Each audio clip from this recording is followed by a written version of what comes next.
Bismillahirrahmanirrahim. Assalamualaikum warahmatullahi wabarakatuh.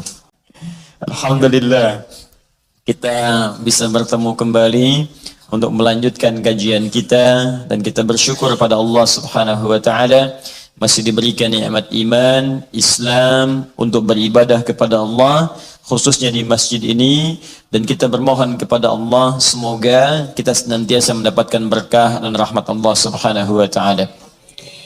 الليلة ليلة متميزة، يعني نتشرف بحضور صديق كريم متى أمدحه وإذا لمته وحدي وأنا لا ألومه طول حياتي، وهو رجل طيب متواضع قنصول له أسوة، ونتمنى أن يكون نتمنى أن تكون هذه العلاقات مستمرة إن شاء الله حتى أن نعود إلى ربنا جل وعلا ونحصل على رضاه في فردوس الأعلى. Ya, malam ini kita ada malam yang istimewa karena kita kedatangan seorang tokoh diplomasi yang beliau adalah konsul di kedutaan Sudan, Republik Sudan. Ya, nama beliau adalah Konsul Hasan, orangnya baik, ya, tawadhu, dan juga Masya Allah sering memberikan perhatian yang luas kepada masyarakat Indonesia. Lahu ihtimamul kabir lil mujtama' Indonesi wa khasatan fima yata'allaq bi i'dad jilin mutamayyiz min asy-syabab liwasilu dirasatahum fi asy-syarq al-awsat wa fi muqaddimatiha fi Jumhuriyati Sudan. Dan beliaulah ini kunci utama yang memberikan keputusan, ya, SIM, surat izin meneruskan studi, ya, ke Sudan. Jadi visa yang dikeluarkan itu di tangan beliau, dan banyak sekali manfaat-manfaat yang didapatkan karena beliau telah memberikan perhatian khusus, ya, selama ini untuk masyarakat Indonesia agar bisa menempuh studi dan memperoleh nilai-nilai keilmuan di Sudan. Jadi kalau ada siswa-siswa kita alumni Sudan yang belajar ke Sudan, salah satunya atas perhatian Konsul Hasan. Ya, khas yani bihuduri hadhihi al-laila al-mubarakah, yani insyaallah liyusafihakum jami'an. Malam ini beliau datang untuk menyapa kita semua. Wa hadhihi thalith marat atau thani marat? Thalith marat, thalith marat. Ini adalah ketiga, ya, beliau datang ke sini, dan mudah-mudahan tidak berhenti sampai di sini. Wala yatawaqqaf al-liqa fi hadhihi al-laila بإذن الله إن شاء الله، وإن شاء الله سنتواصل في المجتمع إن شاء الله بتواصلا متميزا بإذن الله سبحانه وتعالى. فنعطي الكلمة لسعادة القنصل في هذه الليلة المباركة، ونعرف لسعادة القنصل هذا البرنامج، يعني برنامج أسبوعي، محاضرة أسبوعية في ضوء القرآن الكريم. والآن نحن يعني في فترة في بحث عن آية القرآن الكريم، يعني في تفسير القرآن الكريم. والحمد لله حضر معنا حوالي 10,000 في هذه البرنامج نقل المباشر مع القناة الفضائية. فحضر معنا ليس فقط من حول بكاسي، ولكن في وجوه سمطرة، على وجه سمطرة، وفي وجوه جاوا وجه جاوا، وفي وجوه بابوا وجه بابوا، وفي nah, mewujud huna minal jinnati wan nas, ya, dari kalangan jin dan juga kalangan manusia.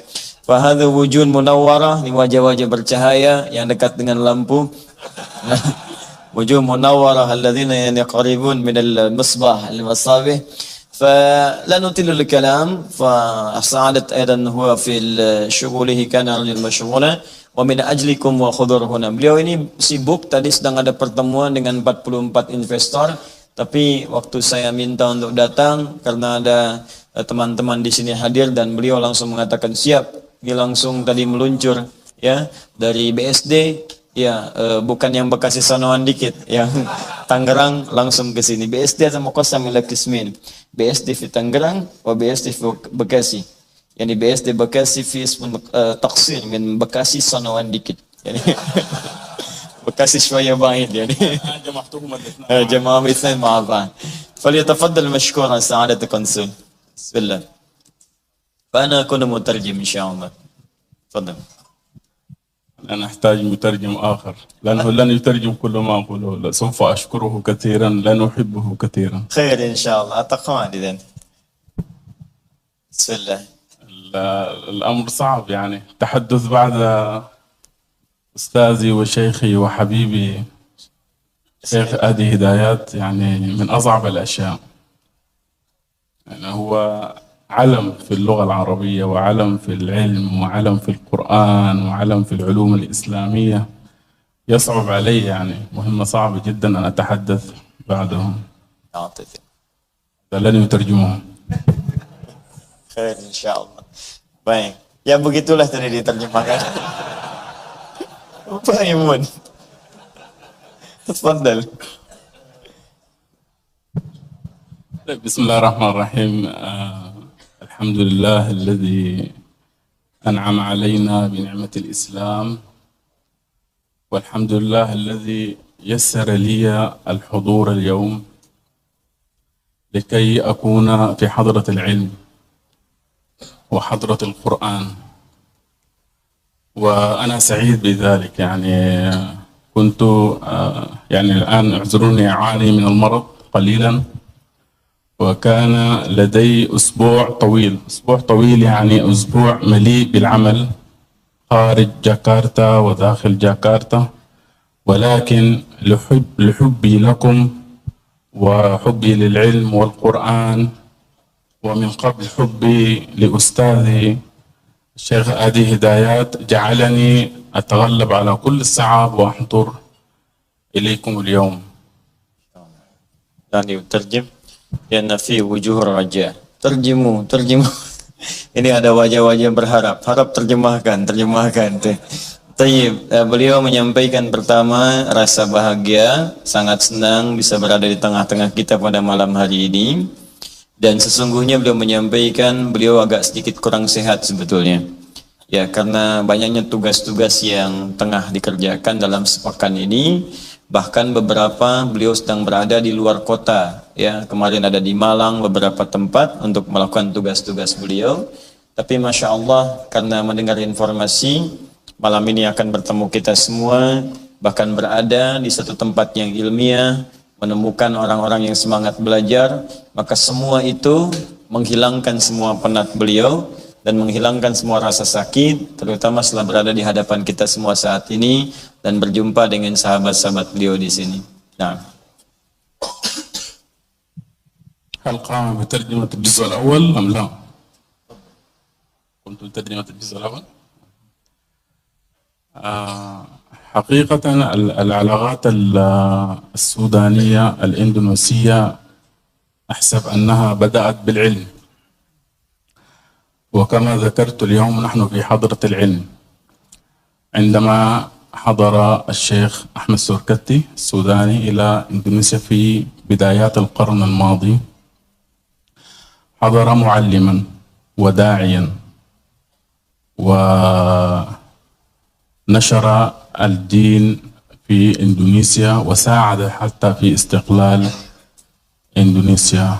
ومنذ ذلك الحين وأحسب أنها بداية العلاقات الجادة بين البلدين، ومنذ ذاك الحين نحن نواصل على أن تكون هذه العلاقة مؤسسة على العلم، وخاصة العلوم الدينية، العلوم الإسلامية والقرآن الكريم.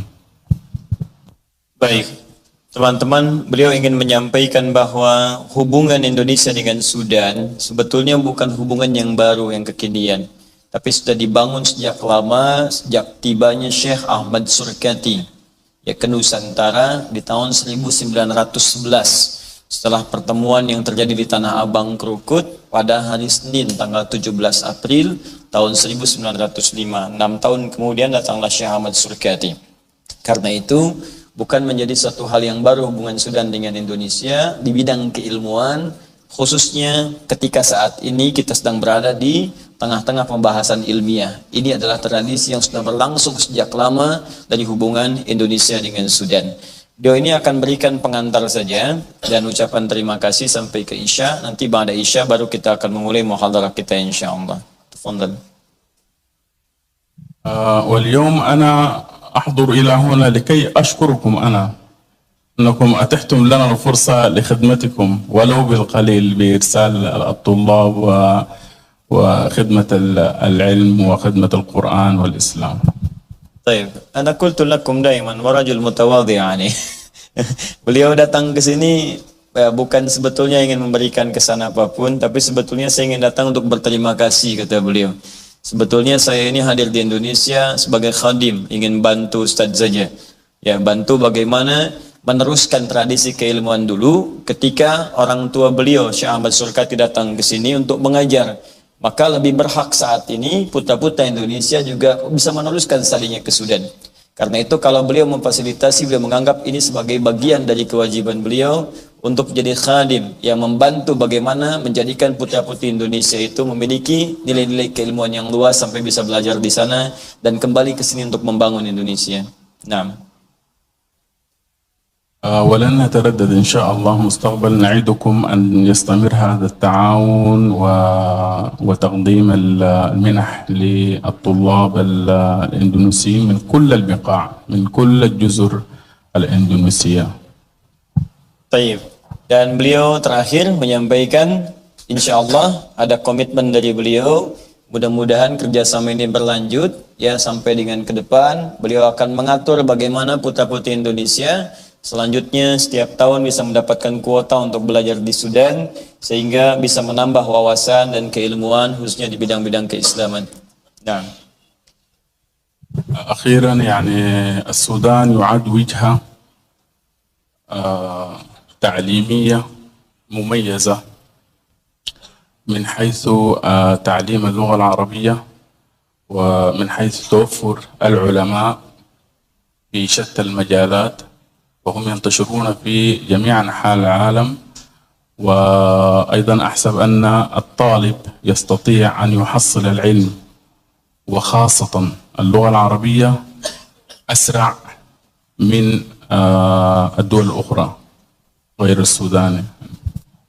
Dan terakhir, beliau ingin memberikan kabar baik.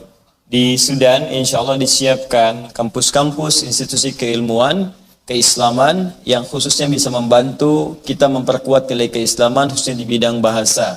Ya, Sudan dikenal salah satunya itu adalah memiliki kampus-kampus yang paling kuat ya untuk memberikan keilmuan, sosok keilmuan di bidang bahasa Arab yang paling cepat sekarang ya di sekian kampus-kampus yang ada di Timur Tengah. Dan insya Allah beliau akan melanjutkan kerjasama ini ke depan, mudah-mudahan bisa membantu kita dalam pemahaman itu. Nah. لا يفوتني أن أشكر منظمة رعاية الطلاب الوافدين الشيخ ياسر وباش مهندس مصعب اللذين تعذر حضورهما اليوم، وأنا أحضر بالنيابة عنهم ونيابة عن السودان لكي أشكركم مرة أخرى على الدعوة أستاذ آدي هدايات، وأشكركم أن أتحتم لنا الفرصة بالمساعدة ولو بالقليل. فقط أريد أن أعرف من الذي يذهب إلى السودان لو سمحتم ترفع اليد. Teman-teman, beliau atas nama juga dari Munazzam Al-Wafidin Tullab, ada Dr. Yasir yang dulu pernah ke sini, wa kana ma'ana yani fil muhadaratain, dan Muhandis Mus'ab, Insyir Mus'ab, dan mengucapkan terima kasih kepada kita. Wa huwa al-an yani yatlub min al-ikhwa insyaallah al-murashshihin lil-iltihaq lid-dirasa wa dirasa di Sudan. Mungkin tarfa'u diyakum alladhina hadirin ma'ana al-an wal ikhwan rijal yang hadir bersama kita sekarang yang akan berangkat ke Sudan. Di bawah bimbingan kami, boleh angkat tangannya. Mana aja yang hadir? Yang hadir boleh angkat tangan. Ya, silakan, nggak apa-apa, angkat aja. Satu, mana lagi? Dua, siapa lagi? Ba'duhum fit tahat. Siapa lagi? Yang ada di sini? Ba'duhum fit tahat, yani kawan. Yata'akhiruna fi takriban 30 طلاب dan talibat. Talibat yang perempuan jangan ngacung yang di sini, perempuan di bawah. Fi min al-ikhwan nisa banat janib dakhila. Saya ingin sampaikan yang dipilih oleh kami untuk ke Sudan yang telah lulus seleksi. Insyaallah dalam waktu dekat, paling cepat pekan depan akan berangkat. Beliau akan mendapatkan sambutan khusus, pembekalan khusus dari konsul. Jadi setelah saya tutup ini, beliau kemudian pamit. nanti bertemu di belakang dengan konsul untuk diberikan pembekalan-pembekalan khusus. فأنا أوجه للإخوة الطلاب المرشحين إلى السودان بعد الكلمة من سعادة القنصل أن يجتمعوا في قاعة خاصة لأن سعادة القنصل يريد يعني أن يخاطبكم ويعطي لكم توجيهات فيما يتعلق بإجراءاتكم قبل سفركم إلى السودان.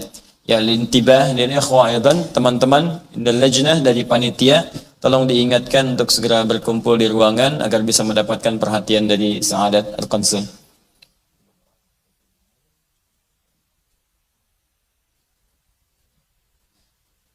طيب، وأنا شخصيا باسم جمعية أخيار للدراسات الإسلامية وباسم شعب إندونيسيا، فنريد أن نقدم رسالة شكر والتقدير على ما قامت به السفارة السودانية وجمهورية السودان من اهتمامكم، وخاصة في استقبال واستضافة الوفود الإندونيسيين من الطلاب. فنسأل الله سبحانه وتعالى أن وتتواصل هذه العلاقات الودية العلمية منذ حضور الشيخ أحمد سركاتي إلى أن نعود إلى رب العالمين يوم القيامة. ونسأل الله سبحانه وتعالى أن يحفظ بلاد السودان بالأمن والسلامة والرحمة والبركة، وكذلك أن يحفظ قنصل الحسن يعني صحته وعافيته ويبارك في أعماله الخيرية إن شاء الله، وتتواصل هذه الأخوة الطيبة.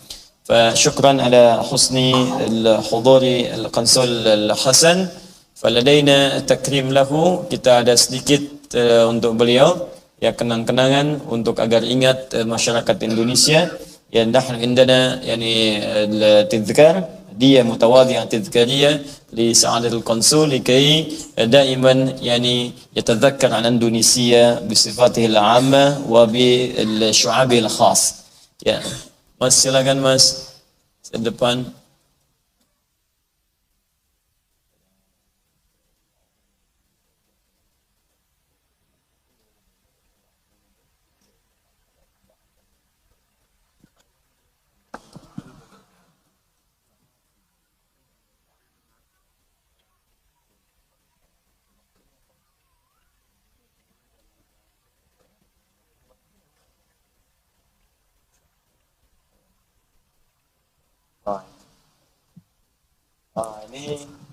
Ini bukan hadiah sebetulnya, ini tanda cinta saja. Hadhi alamatul mahabbah.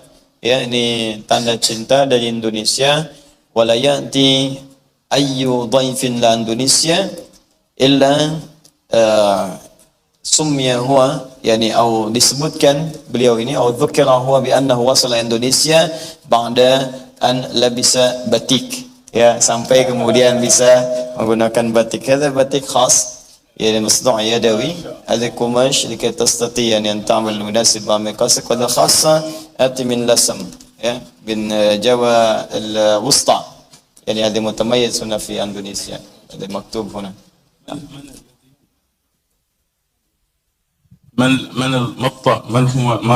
من هو الطالب الذي يعني أحرز أعلى درجة لكي يذهب إلى السودان؟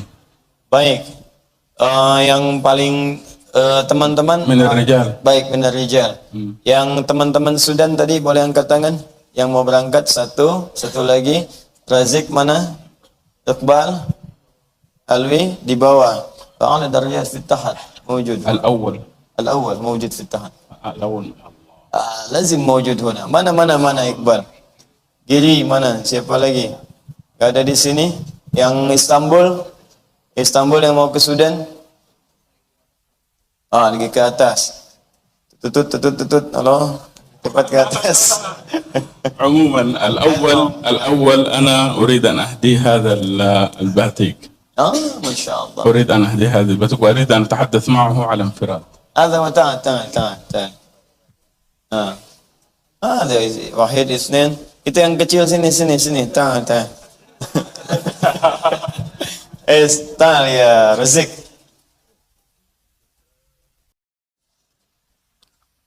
السلام عليكم ورحمة الله وبركاته.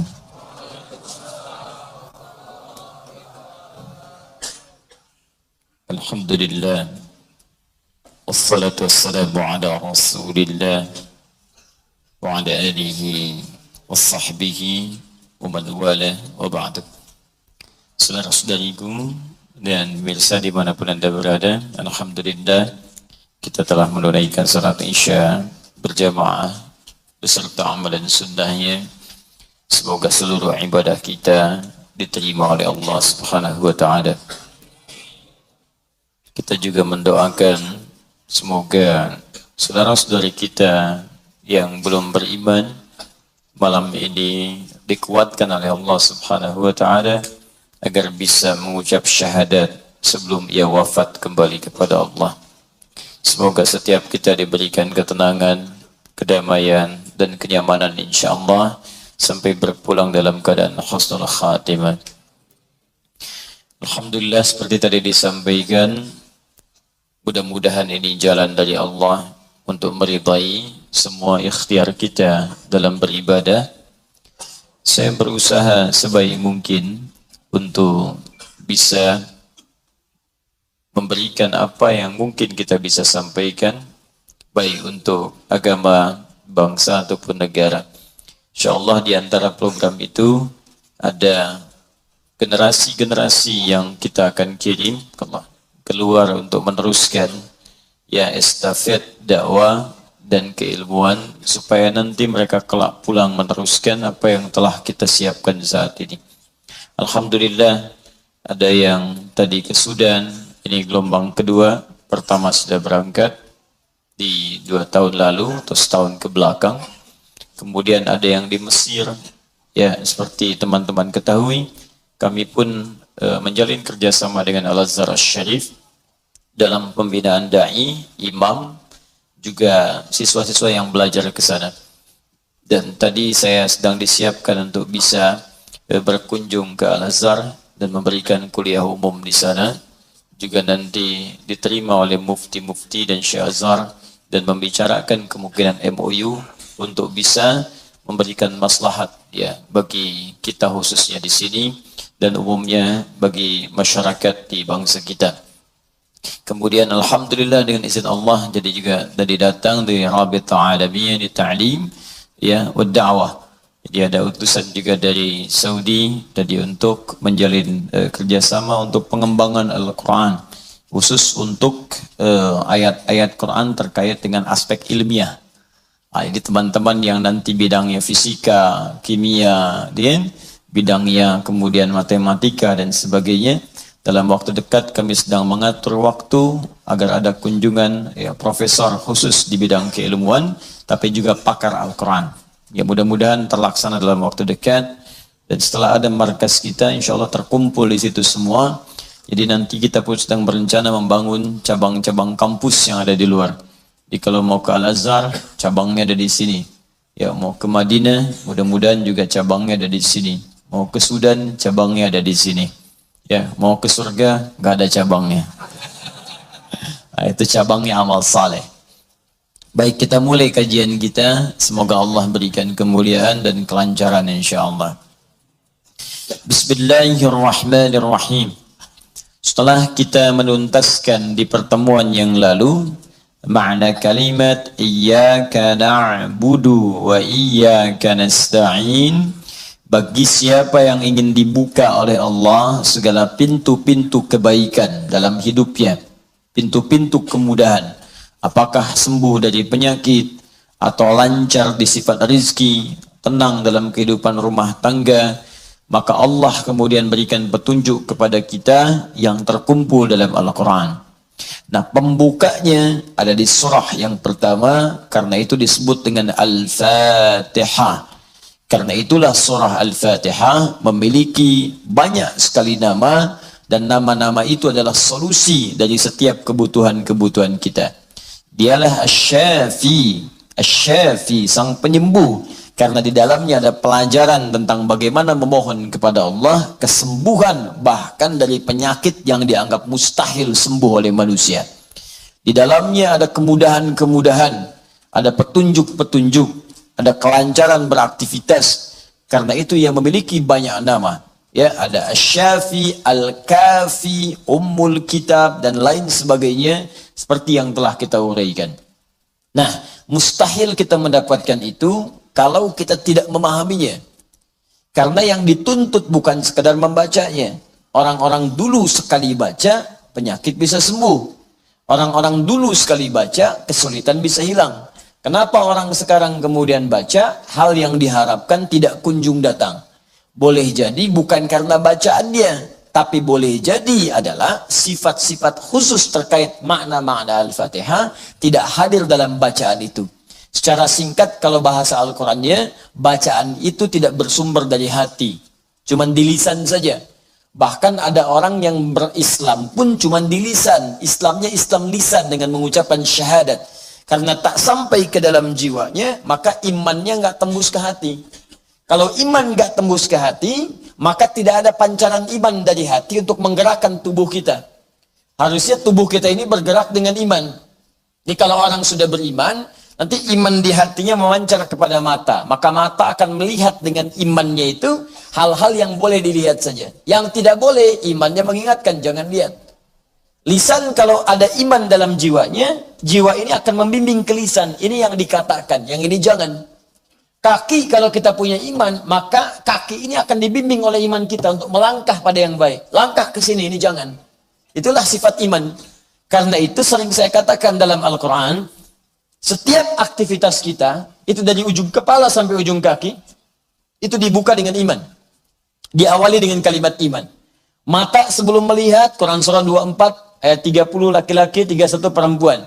Qul lil mu'minina yaghuddu min absarihim. Katakan pada pria-pria yang merasa punya iman. Iman dulu, baru lihat. Kalau punya iman, yaghuddu min absarihim, palingkan dari yang tidak layak dipandang. Lisan, ya ayyuhalladzina amanu, hai orang-orang yang punya iman. Iman dulu. Ya la yaskhar qaumin qaum, jangan saling mencela. La yaghtab ba'dukum ba'dha, jangan gosip. Iman. Mustahil orang punya iman bergosip, mustahil. Karena seketika imannya akan mencegah. Itu iman. Kaki sama. Ya ayyuhalladzina amanu, ya, kulu min thayyibati ma razaqnakum. Hai orang-orang beriman, langkahkan kakimu untuk mencari nafkah yang halal saja yang Allah tetapkan. Ini mustahil, hamdallah. Kaki orang beriman melangkah pada yang haram, itu mustahil. Nah, ada orang yang ketika dia bersyahadat, syahadatnya cuma di lisan, nggak sampai ke dalam hatinya. Karena itu bacaannya nggak ada kekhusyuan. Ya maaf, kemudian gerakannya nggak dibimbing oleh imannya. Itu ada di Al-Quran surah ke-49 ayat ke-14. Qalatil a'rabu amanna. Orang Arab Badui berkata, saya telah beriman. Ya, maka apa jawaban dari Allah? Nabi diam, turun ayat. Qul lam tu'minu. Katakan Muhammad sallallahu alaihi wasallam, lam tu'minu. Kalian belum serius imannya. Ya, walakin qulu aslamna, tapi katakan kami baru masuk Islam. Yang baru masuk Islam itu syarat pertamanya syahadat. Cuman syahadatnya nggak sampai ke hati. Walamma yadkhulul imanu fi qulubikum. Cuman sayang, cuma di lisan tidak dimasukkan ke dalam jiwa. Karena nggak masuk ke jiwa, nggak ada kekhusyuan dalam keislamannya. Banyak orang berkata Islam, tapi karena nggak ada iman, untuk ibadah nggak ada. Iman itu kan kalau sudah ada, membimbing beramal yang baik. Amal baik disebut soleh. Karena itu kata iman dalam Al-Quran bersanding dengan amal soleh.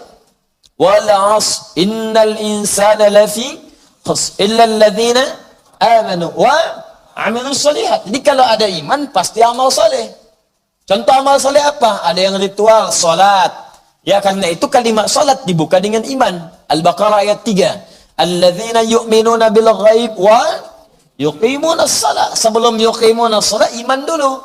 Di mustahil orang salat tanpa iman. Tapi kalau imannya nggak nyampe ke hati, mustahil salat. Karena itu jangan heran kalau ada orang bersyahadat, ngaku muslim tapi nggak salat, jangan heran. Kenapa? Karena kalimat syahadat yang nggak nyampe ke jiwa. Ya, nggak nyampe ke jiwanya. Dan itu bukan orang pertama, zaman Nabi sudah ada yang mengaku begitu. Diluruskan turun ayat tadi yang Quran surah 49 ayat 13. Jadi kalau ada orang yang sekarang ngaku muslim, KTP-nya Islam, gak mau sholat, katakan Anda telat. 15 abad yang lalu, sudah ada yang duluan seperti Anda. Turun satu ayat khusus untuk orang seperti Anda. Cuman yang dulu tobat, kalau Anda nggak tobat, Anda aneh.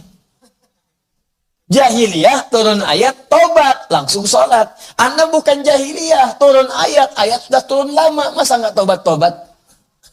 Jangan sampai manusia modern yang mengecap kemodernannya kalah dengan orang-orang disebut jahiliyah di masa dulu. Paham sampai sini? Nah, demikian kasus Al-Fatihah Kenapa banyak orang baca Al-Fatihah sekarang tidak mendapatkan bagian dari keutamaan dia? Karena boleh jadi dia tidak membaca dengan keimanan dalam jiwanya. Karena itu rumus yang pertama, sebelum kita teruskan pada kalimat ayat berikutnya, rumus pertama ketika baca Al-Fatihah, ingat rumusnya. Di hadis qudsi yang saya sampaikan pertemuan lalu. Rasakan saat membaca itu, Allah mengawasi kita. Idza qala al-'abdu alhamdulillahi rabbil alamin. Jika seorang hamba membaca alhamdulillahi rabbil alamin, qala Allah azza wa jalla, maka perkataannya dijawab oleh Allah, hamadani 'abdi, hambaku sedang memujiku. Wa idza qala al-'abdu ar-rahmanir rahim, qala Allah azza wa jalla asna 'alayya 'abdi.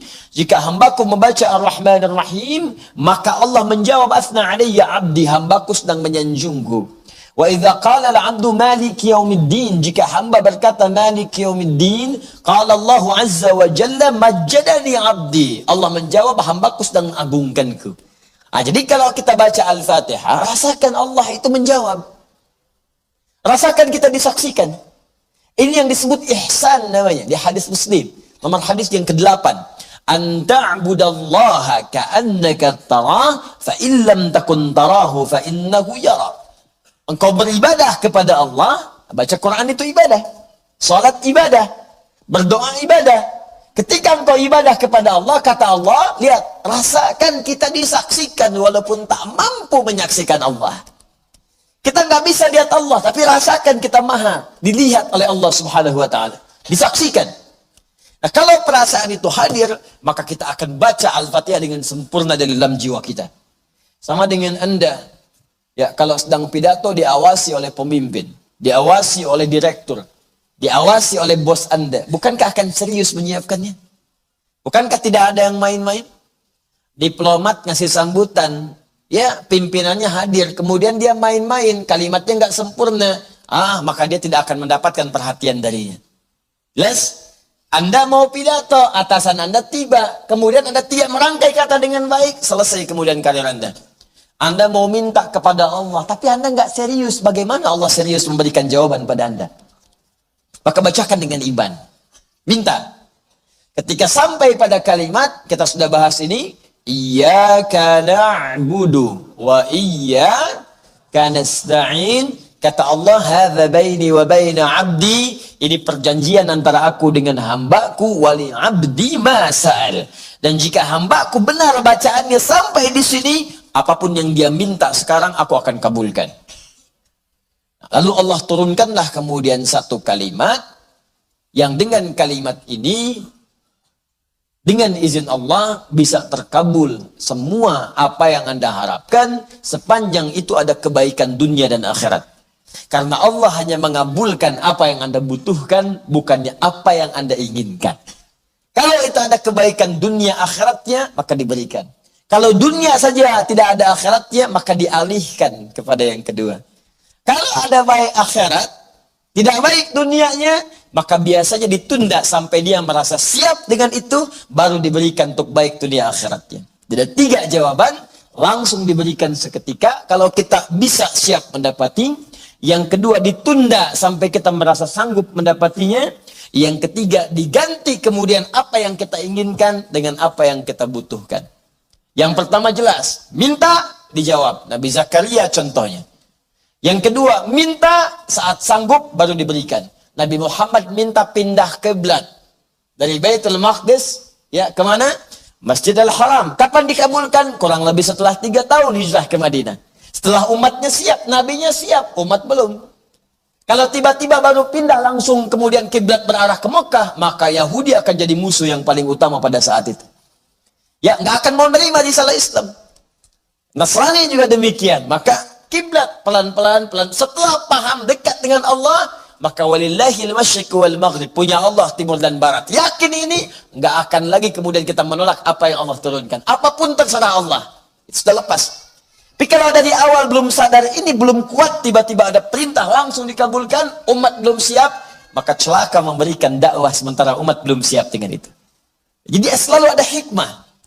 Sama dengan Anda punya anak misalnya usia 5 tahun, pengen minta motor, nggak tanggung-tanggung yang kayak Marquez. pengen yang kayak Marquez, udah juara 8 kali dunia, ngalahin Rossi kemarin sama Lorenzo misal gitu kan. Pengen, sementara 5 tahun, tapi Anda mampu membeli itu, dibelikan nggak? Nggak mungkin, mustahil. Kapan diberikan? Setelah dia siap bisa mengendarai itu. Ya, Anda belikan dulu motor-motoran, ya. Nanti yang seperti ini, dek kan benar kan begini? Iya, nanti ketika kamu hafal Quran, kamu sholatnya bagus, kamu bisa naik motor, kamu bisa punya SIM, wah, insya Allah kamu akan dapatkan lebih bagus dari yang punya Marquez saat ini. Ada caranya. Ada lagi yang Anda inginkan A, Allah kasih B. Bukan gak dijawab, tapi dialihkan kepada apa yang Anda butuhkan, bukan apa yang Anda inginkan. Ya, Anda punya anak sakit, kata dokter jangan makan apel. Di jalan papa apel, Anda berikan jeruk. Karena larangan dari dokter nggak boleh dimakan apel, bisa berdampak pada kesehatannya. Anda berikan jeruk. Itu yang bagus buat dia kata dokter. Anaknya memang protes, tapi Anda berikan pengertian supaya mengerti. Papa, anak nggak mau jeruk, maunya apel. Nah, ini jeruk rasa apel.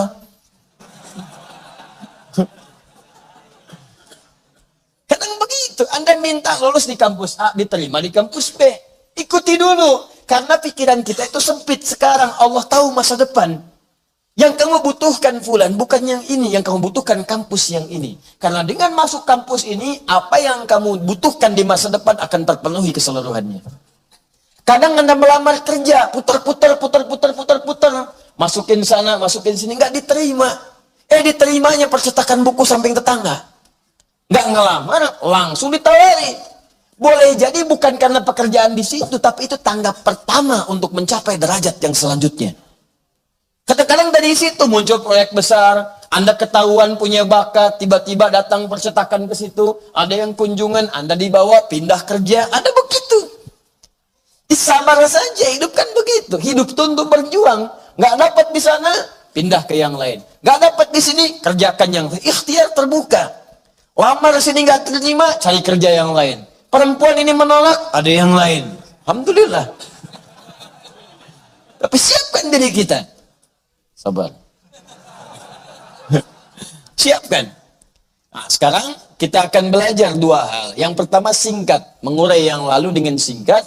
Jika ingin cepat dikabulkan iyyaka nasta'in, maka tingkatkan iyyaka na'budunya. Karena itu satu paket. Wa-nya ma'iyah. Iyyaka na'budu wa iyyaka nasta'in. Wawunya ma'iyah. Ma'iyah itu bersanding, dempet. Jadi nggak akan terpisahkan. Kalau ingin nasta'in dikabulkan, solusi diberikan, maka na'budunya tingkat. Na'bud, ibadah naik, maka bersamaan dengan ibadah naik ini nanti dari Allah pun balasannya cepat. Itu rumusnya di Quran surah kedua, ya, ayat 152. Paling kanan sebelah bawah. Fadhkuruni azkurkum washkuruli wa la takfurun. Fadhkuruni, jika engkau sering nyebut saya, zikir pada saya. Zikir itu bukan cuma nyebut Allah, Rahman, Subhanallah, Alhamdulillah, bukan. Zikir itu bila disebutkan dalam Al-Quran, maka detilnya ibadah. Ibadah. Ibadah disebut zikir karena ketika kita ibadah, kita ingat dengan Allah. Zikir itu kan ingat. Salat disebut zikir. Quran surah ke-20 ayat ke-14. Ya, wa aqimis salata li dzikri. Tunaikan salat sebagai zikir kepadaku. Jelas? Baca Quran zikir. Quran disebut zikir. Quran surah 15 ayat 9. Inna nahnu nazzalna dzikra wa inna lahu lahafidhun. Kami turunkan Al-Quran sebagai zikir. Karena setiap Anda baca Al-Quran, Anda ingat dengan Allah. Menghafal Quran zikir. Saya sering katakan disebutkan 4 kali dalam Al-Quran. Quran surah 54 ayat 17, ya, 22, 32, 40. Walaqad yassarna al-Qur'ana lidzikri. Berdoa zikir. Quran surah 7 ayat 205. Wadhkur rabbaka fi nafsika tadarruan wa khifatan wa dunal jahri minal qaul. Zikir. Zikir itu ibadah. Kalau disebutkan zikir, ibadah. Ba'da salat tadi zikir kan? Subhanallah, alhamdulillah, zikir. Quran surah keempat ayat 103. Fa idza qadaitumus salata, maka jika Anda telah tuntas mengerjakan salat, fadhkurullah, zikirlah kepada Allah. Zikir. Paham? Baik. Maka di sini fadhkuruni, semakin banyak Anda zikir kepada Allah, ibadah maksudnya. Salatnya rajin, infaknya rajin, baca Quran rajin, tilawahnya rajin. Tingkatkan. Orang fardu, Anda sunnah. Orang puasa Ramadan, Anda tambah dengan puasa sunnah. Tingkatkan. Maka wasta'inu-nya kemudian akan dipraktekkan dengan wa iyyaka nasta'in. Ibadah meningkat, wa iyyaka nasta'in. Ketika Anda memohon, seketika bisa cepat dikabulkan. Saya sering gambarkan ini, pernah saya sampaikan. Secepat apa Anda merespon perintah Allah, secepat itulah Allah merespon keinginan Anda. Allahu Akbar, Allahu Akbar. Subuh jam 4 lewat 16, azan. Saat azan, Anda bangun siap-siap. Begitu dipanggil, Anda datang. Maka persamaannya sama persis. Begitu Anda butuh, seketika Allah pun menjawab doa Anda. Allahu Akbar, Allahu Akbar. 4.16 azan. Tapi Anda dari jam 2 sudah bangun. Mencoba bangun. Supaya bisa tahajud. Jam 3 tahajudnya, istighfar dulu. Sampai kemudian menjelang subuh. Bayangkan, belum dipanggil, sudah datang. Ya, belum dipanggil, sudah datang. Maka apa yang terjadi? Ada orang-orang yang bahkan belum meminta kepada Allah, Allah sudah memenuhi seluruh kebutuhannya. Ada yang ketiga. Allahu Akbar, Allahu Akbar. 4.16 dipanggil. Dia baru bangun jam 6 lewat 14. Telat dia. Maka itu yang menjadikan kadang-kadang minta jawaban 3 hari lagi. Jawaban sepekan kemudian. Koreksi diri. Mungkin kurang istighfar. Kadang-kadang gak ingat-ingat dibikin sakit oleh Allah. Supaya nyebut. Kalau nggak mau nyebut juga, tambah dikit lagi, parah lagi. Itu parah tuh bahasa manusia. Bahasa imannya, sampai segini belum nyebut juga. Mau dikasih apa lagi? Jadi kalau kamu nggak siap sebut nama Allah sekarang, bagaimana saat wafat akan menghadap Allah? Pasti punya bekal. Kadang-kadang bukan penyakit. Kadang-kadang boom, ban pecah dulu kan. Ya Allah, nyebut juga dia. Kadang-kadang proyek gitu kan. Kadang-kadang uang belanja telat dikit bu gitu kan. Ya Allah, tahajud malam uang belanja ya Allah. Supaya nyebut. Hidup tuh begitu aja gitu, nggak susah. Dunia tuh emang begitu. Ya memang dunia itu buat lelah, buat capek. Kan namanya kerja kan pasti capek. Antum kan kerja capek kan, berangkat gelap, pulang gelap. Ya kita kan nanti panennya di akhirat, terima gajinya di akhirat. Sekarang tuh capeknya dulu. Capek dulu baru istirahat sebentar udah bangun lagi. Gak apa-apa namanya dunia. Dunia itu buat capek. Tarakabunna tabaqan an tabaq. Kalian akan daki itu. Lelah gak apa-apa. Nanti kalau udah selesai, masa selesai kerja, alhamdulillah istirahat nanti. Istirahat. Ya ayyatuhan nafsul. Jiwa yang tenang. Udah cukup kerjanya. Kamu istirahat aja. Silahkan Anda tidur. Gak ada yang bisa bangunin. Kalau udah ya Tuhan nafsu mutmainnah, tidur aja, nggak ada yang bisa bangunin. Nggak ada yang ngetok lagi, nggak ada yang ke kuburan ngetok-ketok bangun, nggak ada. Nggak ada ibadah lagi, nggak ada sholat lagi, nggak ada baca Quran lagi, udah nikmat. Tinggal terang, rizki, nikmat. Sampai kalau banyak ibadahnya, pahalanya banyak, sampai Anda itu pengen berbagi dengan orang yang masih hidup. Itu kata Al-Quran. Di Quran surah ketiga ayat 169 sampai 171. وَيَسْتَبْشِرُونَ بِالَّذِينَ لَمْ يَلْحَقُوا بِهِمْ مِنْ خَلْفِهِمْ أَلَّا خَوْفٌ عَلَيْهِمْ وَلَا هُمْ يَحْزَنُونَ. Ada orang yang sudah wafat di jalan Allah itu, tiba-tiba wafat, kemudian kembali kepada Allah sesuai dengan ajalnya, di alam kubur diberikan rezeki yang melimpah. فَرِحِينَ بِمَا آتَاهُمُ اللَّهُ مِنْ فَضْلِهِ. Senang karena rezeki yang melimpah. Saking melimpahnya, وَيَسْتَبْشِرُونَ بِالَّذِينَ لَمْ يَلْحَقُوا بِهِمْ مِنْ خَلْفِهِمْ. Dia kalau mampu. Cuman sedang nggak bisa. Kalau mampu dia akan kembali menyampaikan pada keluarganya yang ada yang sedih, menangis. Ya, sedih, nangis. Saudara saya pergi, kata orang, kamu jangan nangis. Jangan sedih, saya di sini enak, lebih enak dari kamu di situ. Kalau bisa cepat nyusul sini. Kalau bisa. Ya. Itu nyata itu insya Allah. Gak percaya beramal aja dulu. Nanti kalau sudah tiba waktunya kita akan dapatkan bagiannya. Ya, fokus teman-teman sekalian. Ya, sekarang untuk mendapatkan itu semua, insya Allah kita ikhtiar, tambah ibadah. Sekarang petakan nih, mulai dari sekarang. Kalau nggak mulai susah, jangan jadi teori saja. Ya, Jangan jadi teori. Saya senang Anda lihat fokus mencatat dan yang merekam juga. Nggak apa-apa, silahkan. Ya, sepanjang itu bisa memberikan manfaat. Tapi yang saya inginkan, amalkan. Amalkan. Belajar dari guru manapun. Jangan cukupkan dengan saya. Ada guru-guru lain yang baik-baik. Amalkan. Ya, kalau itu cocok, ambil. Dan kemudian perluas wawasan kita semua. Ya, setelah itu amalkan. Mulai sekarang, saya katakan, keluarkan sholat, keluarkan jadi sholat. Baca Quran, target dari sekarang. Bismillah, 1 bulan, khatam 30 juz. Kalau belum sanggup, 2 bulan. Ya, 1 harinya setengah juz, silahkan. Bismillah, harus berubah. Masa yang kemarin sama dengan sekarang? Kapan berubahnya? Setelah itu tingkatkan, maka mohon kepada Allah. Sekarang Allah turunkan 1 ayat, yang kalau Anda bacakan itu dengan benar, kebutuhan Anda semuanya, walaupun tak disebutkan spesifik, seketika akan dikabulkan oleh Allah Subhanahu wa taala. Ya, 1 kalimat diturunkan dalam Al-Qur'an setelah iyyaka na'budu wa iyyaka nasta'in, kalau benar dibacakannya, maka seketika Allah akan mengabulkan apa yang kita butuhkan sekalipun lisan belum sempat melafazkannya. Apa kalimat itu? Ihdinas siratal mustaqim. Ihdinas siratal mustaqim. Itu kalimat yang akan kita bahas pada kesempatan kali ini. Baik, mari kita lanjutkan.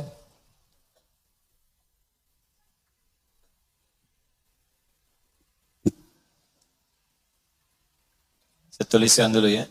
Ibu kelihatan ini? Belum. Ya, akhwat ada di bawah. Saya tuliskan dulu. Ya. Ini saya campurkan khatnya supaya mudah kelihatan.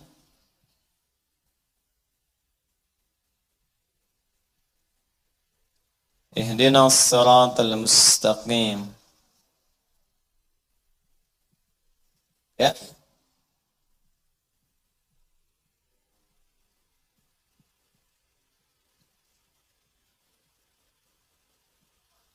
Perhatikan sini. Di mushaf diterjemahkan dengan kalimat tunjukkan kami jalan yang lurus. Gak apa-apa, itu terjemahan tekstual. Dan biasanya terjemah itu tidak banyak mewakili makna sempurna dari ayat. Jangankan Al-Quran, kadang-kadang dalam teks biasa pun terjemah itu tidak akan persis sama dengan maksud atau makna yang diinginkan dari ayat atau kalimat asalnya. Baik, yuk kita bedah satu-satu. Saya akan buka ke dalam 2 bagian saja. Satu ini, ihdina. Yang kedua, as-siratal mustaqim. Ihdina, fokus ya, kita belajar dengan baik, saya terangkan dengan ilmunya. Ihdina, ini masuk fi'il amr lit talab. Ya, kata yang menunjuk permohonan. Kalau kepada Allah bukan perintah, tapi mohon. Sebaliknya, karena dari Allah ke kita, bentuknya perintah, bukan permohonan. Ya, di amr dibagi 2. Ya, perintah itu dalam bahasa Arab dibagi 2. Satu, bentuk perintah langsung untuk mengerjakan atau meninggalkan sesuatu. Seketika, perintah sifatnya. Ya. Yang kedua, sifatnya permohonan. Dari bawahan ke atasan. Minal adna ilal a'la. Rumus tafsir mengatakan, kalau ada yang dari Allah langsung ke kita, ke makhluk, maka sifatnya perintah untuk dikerjakan. Misal, wa aqimus shalah, tunaikan salat, itu perintah. Tapi kalau ada dari kita ke Allah, itu sifatnya permohonan, permintaan. Rabbana atina fid dunya, ya Allah berikanlah kepada kami. Itu bukan memerintah, bukan, tapi permohonan sifatnya. Ya Allah, kami mohon, begitu menerjemahkannya. Kami mohon anugerahkan kepada kami. Makanya dibaca dengan ilmunya. Kalau baca dengan terjemah saja, bisa keliru nanti cara memahaminya. Paham ya? Itu diantara kaidahnya. Nah di sini ihdina itu sifatnya amr lit talab, bentuk permohonan. Asal kata ihdini dari kata hidayah. Jamaknya disebut hudan. Saya ulang. Ihdi bentuk permohonan dari kata apa? Hidayah. Jamaknya apa? Hudan. Apa artinya hidayah? Dan kenapa punya bentuk jamak? Kalau jamak itu sedikit atau banyak? Banyak ya? Baik. Kalau banyak, berarti hidayah ini bukan cuma satu makna. Artinya bisa satu, bisa dua, bisa tiga, bisa empat. Jadi kadang bermakna satu, apa? Kadang bermakna dua, apa? Kadang bermakna tiga, apa? Kalau semua makna ini dikumpulkan bentuknya jamak, maka berubah jadi hudan. Paham sampai sini? Fokus. Ihdina artinya minta hidayah. Tolab, permohonan. Hidayah punya beberapa arti. Kadang punya makna satu, apa? Kadang dua, apa? Kadang tiga, apa? Karena maknanya bisa bukan satu saja, lebih dari satu. Kalau dikumpulkan 1, 2, 3, banyak jumlahnya, maka yang mencakup makna semua ini disebut hudan namanya. Paham? Baik, sekarang kita bahas dulu dari kitab tafsirnya, apa yang disebut dengan hidayah ini. Kita lihat pandangan para mufassir, setelah itu kita kumpulkan jadi bentuk hudan, baru kita terangkan makna ini. Sepakat? Baik, fokus dengan saya. Saya lihat sebagian teman-teman ada yang merekam, walaupun merekam dengan pribadi, tapi tetap fokus kepada bahasan supaya bisa dipahami dengan baik. Bismillah. ثم بين سبحانه وتعالى أن أفضل شيء يطلبه العبد من ربه إنما هو هدايته. Kemudian Allah menerangkan kepada seluruh hambanya, jika ada permohonan, jika ada permintaan, jika ada kebutuhan yang ingin dimohonkan kepada Allah, anna afdala syai'in yatlubuhul abdu, maka yang paling utama yang harus kita mintakan kepada Allah, sekali lagi, yang paling utama. Jadi kalau Anda bingung nih, mau minta apa? Inilah gambarannya. Teman-teman sekarang dikasih tahu, Anda mau minta apapun akan dikabulkan seketika. Kira-kira mau minta apa? Tuh saking banyaknya, nggak bisa bilang. Ada yang minta lancar pekerjaan, ada yang minta misal Allah lancar kedudukan, ada yang minta harta, ada yang minta lancar kepernikahan, ada yang minta macam-macam, kumpul lah. Banyak tuh. Nah, kalau sedang banyak yang dimintakan itu, ya sepakat para ulama dengan ayat ini, maka yang paling utama dimohonkan minta hidayah kepada Allah. Karena tadi ketika hidayah diberikan oleh Allah, maka semua kebutuhan yang bahkan belum kita mintakan seketika dikabulkan. Jelas? Baik. Sekarang lihat. Innama huwa hidayatuhu ila tariqil ladzi yusilu ila asmal ghayat. Mintalah hidayah kepada Allah. Yang hidayah itulah akan mengantarkan Anda kepada pemberian tertinggi yang Anda butuhkan dalam kehidupan yang akan diberikan oleh Allah Subhanahu wa taala. Jadi kalau Anda benar permintaannya ini, benar bacaannya, itu seketika akan diberikan tingkat yang paling tinggi. Jadi kalau pekerjaan, kedudukan tertinggi. Kalau harta yang paling bagus, yang tertinggi yang bisa Anda raih. Kalau pelajaran, posisi yang tertinggi, baik ilmunya ataupun prestasinya. Demikian seterusnya. Ya, jadi ketika Anda mintakan, minta apa? Hidayah. Apa hidayah itu? Oh, bukan ada hidayat. Ya, lihat sini. Wa'a'zamal maqasid. Dan tujuan-tujuan yang paling agung di balik semua permohonan itu, hidayah. Faqala ta'ala, maka Allah berfirman, ihdinas siratal mustaqim. Ihdinas siratal mustaqim siratal ladzina an'amta 'alaihim ghairil maghdubi 'alaihim waladdallin. Jelas? Baik, yuk kita bahas yang ihdinas siratal mustaqim. Wal hidayatu, adapun yang dimaksud dengan hidayah. Pertama, makna yang pertama, hiya li-irsyad wad-dilalatu bi lutfin ala ma yusilu ila al-bughyah. Pertama, al-irsyad. Turunkan di sini. Saya tarik sini ya. Satu, al-irsyad. Ya. Yang kedua, ad-dilalah bi lutfin. Ad-dilalah bilutfin.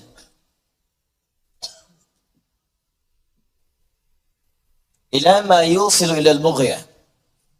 3, saya teruskan dulu, nanti saya terjemahkan pelan-pelan. Yang ketiga, saya ambil dari buku para ulama dulu ya, tafsir, supaya nanti yang nggak ada yang menyebut apa yang saya sampaikan cuma utak-atik gitu kan. Nanti kita lihat dulu ke sini. Baik, sebetulnya saya hafal, saya menghafal kitab ini. Cuman kadang-kadang kalau enggak saya bawa kitabnya, ini pendapat sendiri gitu kan. Baik. Kita aja di luar diminta kuliah umum itu kan, masa di sini tuduh bid'ah. Sudahlah. Ya sudah khair insyaallah. Ya, tapi enggak apa-apa, jangan sampai terpecah. Kita pahami aja, ya. Jangan mencela, jangan terpecah. Kalau memang kita ada salah, kita akui dan perbaiki. Ya, saya suka lihat lagi video saya. Kemarin saya semacam sebut itu. Ya, yang Quran seharusnya surah 40 ayat 60, saya sebut Quran surah 7 ayat 180 kemarin. Ya, tidak cepat saya sebutkan. Mungkin teman-teman enggak, gitu ya. Kadang-kadang saya lihat lagi nih, saya nerangkan apa nih, saya koreksi lagi.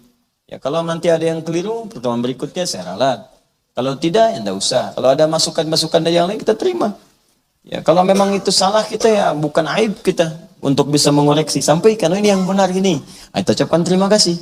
Terima kasih telah meluruskan dan sebagainya. Tapi kalau benar, kemudian mungkin yang lain itu kurang pengetahuan atau belum dapat kitabnya, jangan juga merasa tinggi. Dan jangan jatuhkan orang di hadapan orang lain. Jangan, cukup aja di belakang kita sampaikan, akhi antum begini mungkin nggak tepat. Walaupun orang itu mungkin telah menyebarkan ke banyak orang. Kita jaga kehormatannya. Ya, atau kita kirimi atau kita doakan. Kadang-kadang nggak usah dibalas sama sekali.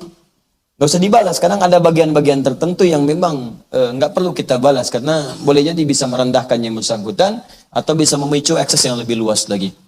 Ya, kayak sekarang ada video-video itu di YouTube yang langsung sekaligus disampaikan kepada saya.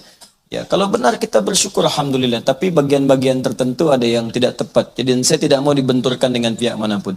Ya, saya sayang dengan semuanya dan saya jaga hubungan baik dengan setiap yang lain.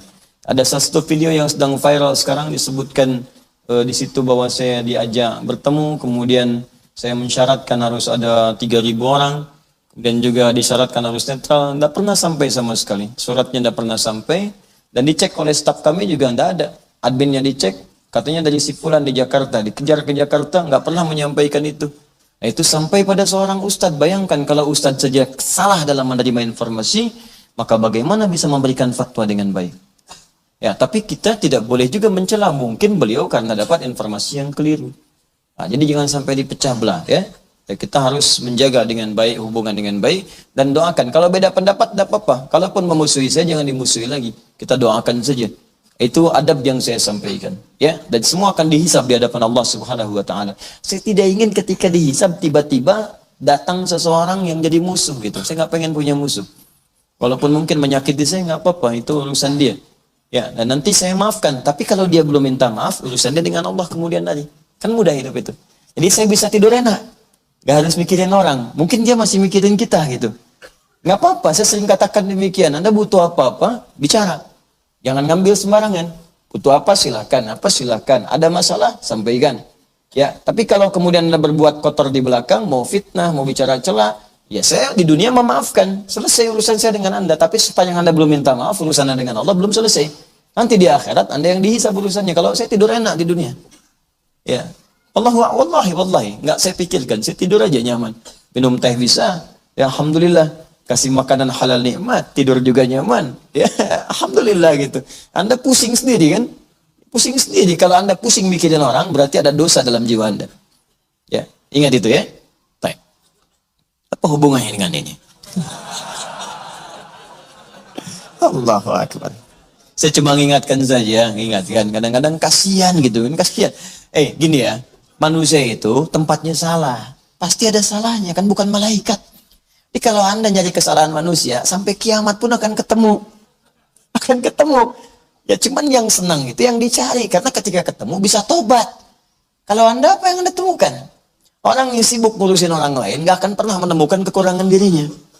Itu yang capek. Kasihan saya. Ya, kasihan ya. Ayo kembali ke sini. Wa tusnadul hidayatu ilallahi wa ilan nabi wa ilal Qur'an. Kadang-kadang hidayah itu bisa dipahami pertama maksudnya Allah. Jadi kalau disebutkan hidayah, maka Allah sumbernya. Sumber yang dimaksudkan. Misal, walladzi qaddara fahada. Dialah Allah yang telah menentukan kebutuhan kita kadarnya berapa untuk hidup di dunia. Wahada. Dan memberikan hidayah. Jadi kalau ada kata hidayah, maka bisa yang dimaksudkan adalah sumbernya, yaitu Allah subhanahu wa ta'ala. Jadi bisa berupa sumber. Sini, saya dahulukan yang paling atas, kembali kepada Allah. Kadang yang dimaksud Al-Quran. Dua Al-Quran. Tambahkan dari sini Al-Quran. Dalilnya apa? Al-Baqarah ayat kedua. Dzalikal kitabu la hudan lil. Al-Quran jangan diragukan isinya. Hudan itu kumpulan hidayah. Jadi kalau Anda ingin menemukan irsyad, dilalah, dan lain sebagainya, buka Quran. Anda temukan di situ. Anda ingin mendapatkan irsyad, dilalah, dekati Allah, itu sumbernya. Nanti saya terangkan apa itu irsyad, apa itu dilalah, apa itu yang lain. Kadang disebutkan Rasul, Nabi. Bukankah Nabi diantara namanya hadian ila siratal mustaqim, yang ngajak, membawa hidayah kepada jalan yang benar. Nabi. Kadang yang dimaksudkan Rasulullah SAW. Allah kadang disebutkan Al-Quran sebagai kitab sumber rujukan. Kadang dimaksud Rasulullah SAW. Rasul dengan hadis dan sunnahnya. Kalau Anda ingin dapat petunjuk jadi ciri hidayah, maka lihat bagaimana Nabi mengajarkan. Buka hadisnya, buka sunnahnya, lihat ajarannya, buka Al-Qurannya, minta kepada Allah pemiliknya. Jadi kalau yang tiga ini sumber hidayah. Kalau makna hidayahnya sendiri, satu, dua, satu lagi yang terakhir, saya bacakan, ada yang terakhir, yang ketiga. وَقَدْ يُرَادُ مِنْهَا الْإِيصَالِ إِلَى مَا فِيهِ خَيْرٍ. Dan kadang yang dimaksud dengan hidayah itu semua bentuk-bentuk kebaikan yang kita harapkan. Kesuksesan, hidayah. Kebahagiaan, hidayah. Sukses baik tidak? Baik, maka itu masuk hidayah. Bahagia baik tidak? Baik, maka itu hidayah. Pilih mana? Sukses tidak bahagia atau bahagia nggak sukses? Sukses tapi bahagia. Hidayah. Nah, jadi kullu ma fihi khair. Saya jadikan hitam karena ini banyak yang diharapkan. Kullu ma fihi khair. Rumah tangga tenang. Bagian dari kebaikan. Jadi semua yang baik-baik itu disebut dengan hidayah. Irsyad adalah petunjuk yang bisa membedakan secara matang dengan nalar mana yang baik, mana yang buruk. Karena itu seorang anak boleh dia bisa mengelola uang sendiri kalau sudah memiliki sifat rusdun. Bentuk asal dari kata irsyad. Fa in anastum minhum rusda. Quran surah keempat. Allah menyampaikan jika ada anak itu sudah rusdun, masuk masa baligh, bisa bedakan ini uang 100.000, ini 50.000, 100.000 nilainya bisa dapat ini, 50.000 ini, yang 100.000 simpan di tabung, yang 1.000 silahkan belanjakan, maka silahkan berikan uang kepada anak untuk bisa mengatur. Berikan kebutuhan ini 100.000 nak, jajan buat sebulan, bulan depannya lagi kasih lagi 100.000. Kalau belum bisa ngatur, maka suapi dia sesuai kebutuhan. Kasih 1.000, pengen jajan 1.000 lagi. Anak baru 4 tahun kan kadang-kadang nggak bisa bedakan. Ya, dia masukin kotak infak 100.000, ya, dia beliin ke warung 1.000, ya kan? Itu bagus tuh urusan akhirat, cuman bapaknya teriak. Kalau anak kan fitrahnya surga, fitrah baik gitu. Makanya ketika kotak infak nabung 100 dia masukin. Bapak jangan yang itu, ini kan? Itu masih soleh anak gitu. Anak tuh masih belum banyak pikiran. Ini orang tua kan yang dipikirkan bayar listrik, bayar rekening, pulsa, macam-macam, ya kan? Pulsa akhiratnya belum diisi. Anak gak ada beban karena dia tahu begitu habis minta lagi bapaknya. Itu teman-teman. Jadi kalau udah bisa belum bisa kelola, anak 4 tahun pengen jajan kasih 1.000, sesuai kebutuhan. Tapi kalau dia sudah matang, latih dia untuk mengelola uang dari kecil. Berapa? Ya, kalau anak SD kasih jajan kan? Saya ini untuk jajan 3 hari, alhamdulillah. Kalau mulai SMP, masuk pesantren, kasih untuk sebulan. 100.000 kah? 200.000 kah? Cek lagi nanti. Kadang dia kuat 20 hari, Kadang 30 hari, nanti ada petakan pola hidupnya. Kasih kemudian bimbingan bagaimana mengelola uang dengan baik. Kalau sudah begitu, dewasanya di rumah tangga, sempurna. Dia bisa mengelola uang sesuai dengan kebutuhannya. Itu rushdun namanya. Nah, kemampuan membedakan sesuatu dan bisa mengarahkan itu ke tempat yang benar, itu irsyad namanya. Irsyad. Ada jam'iyah ormas al-irsyad. Al-irsyad, di dalamnya ada bimbingan bagaimana mematangkan diri supaya bisa membedakan mana benar yang dibutuhkan, mana yang kurang benar yang sekedar menjadi keinginan saja. Nah, teman-teman, irsyad ini itu bagian dari hidayah. Jadi kalau Allah sudah berikan hidayah pada seseorang, maka hidupnya akan tertata dengan rapi. Mana yang pertama? Dia bisa bedakan, ini yang benar nih. Ini juga benar, bukan cuma salah, ini benar, cuman ini butuh, ini cuma keinginan. Gini nih, praktek paling gampangnya. Saya sering contohkan ini. Kalau haus tuh pengen apa? Berarti yang dibutuhkan minuman kan? Ya, artinya sepanjang ada minuman yang halal, yang benar, karena makna rushdun itu bisa bedakan mana halal, mana haram. Sepanjang ada minuman yang halal, yang selesai itu, dengan minuman itu haus hilang, maka dia cukupkan pada itu. Ini ada air bening, cukup, minum aja. Ya, rumus nabinya dipakai. Khudh biyaminika ma yalik, ambil dengan tanganmu, tangan kananmu yang paling dekat denganmu. Sambillah, sebut nama Allah, bismillahirrahmanirrahim. Kemudian baru nikmati, bismillahirrahmanirrahim. Alhamdulillahirabbil alamin. Selesai, simpan lagi. Yang penting bisa minum. Tapi kalau Anda kemudian, maaf ya, untuk minum saja masih memenuhi nafsu keinginan, benar memang uang ada halal, tapi mempersulit diri, itu belum punya sifat irsyad. Mah mau minum, siapa? Datang. Air bening, nggak mau air putih, ini bukan peti Pak, bening, sebening jiwa mama. Misal. Kadang-kadang kan perlu juga yang seperti itu. Mamah Diana. Bukan, mamah kan Ani. Tapi Diana malam ini, apa itu Diana? Diam-diam mempesona. Catat. Kesian Faruk. Ntar ya, sebelum kiamat kurang 2 hari daftar bisa. Setidaknya begitu dihisab pernah menikah. Dok, alhamdulillah. Baik. Jadi kalau dikasih, nggak mau yang ini, pengennya jus. Repot. Jus apa? Buah naga.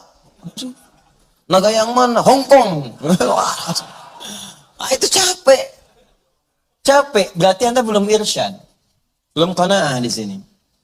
Yang ada nikmati. Jangan mencari yang nggak ada, nggak akan ketemu. Nyari yang nggak ada itu nggak akan ketemu, yang nggak ada. Ngapain dicari? Susah.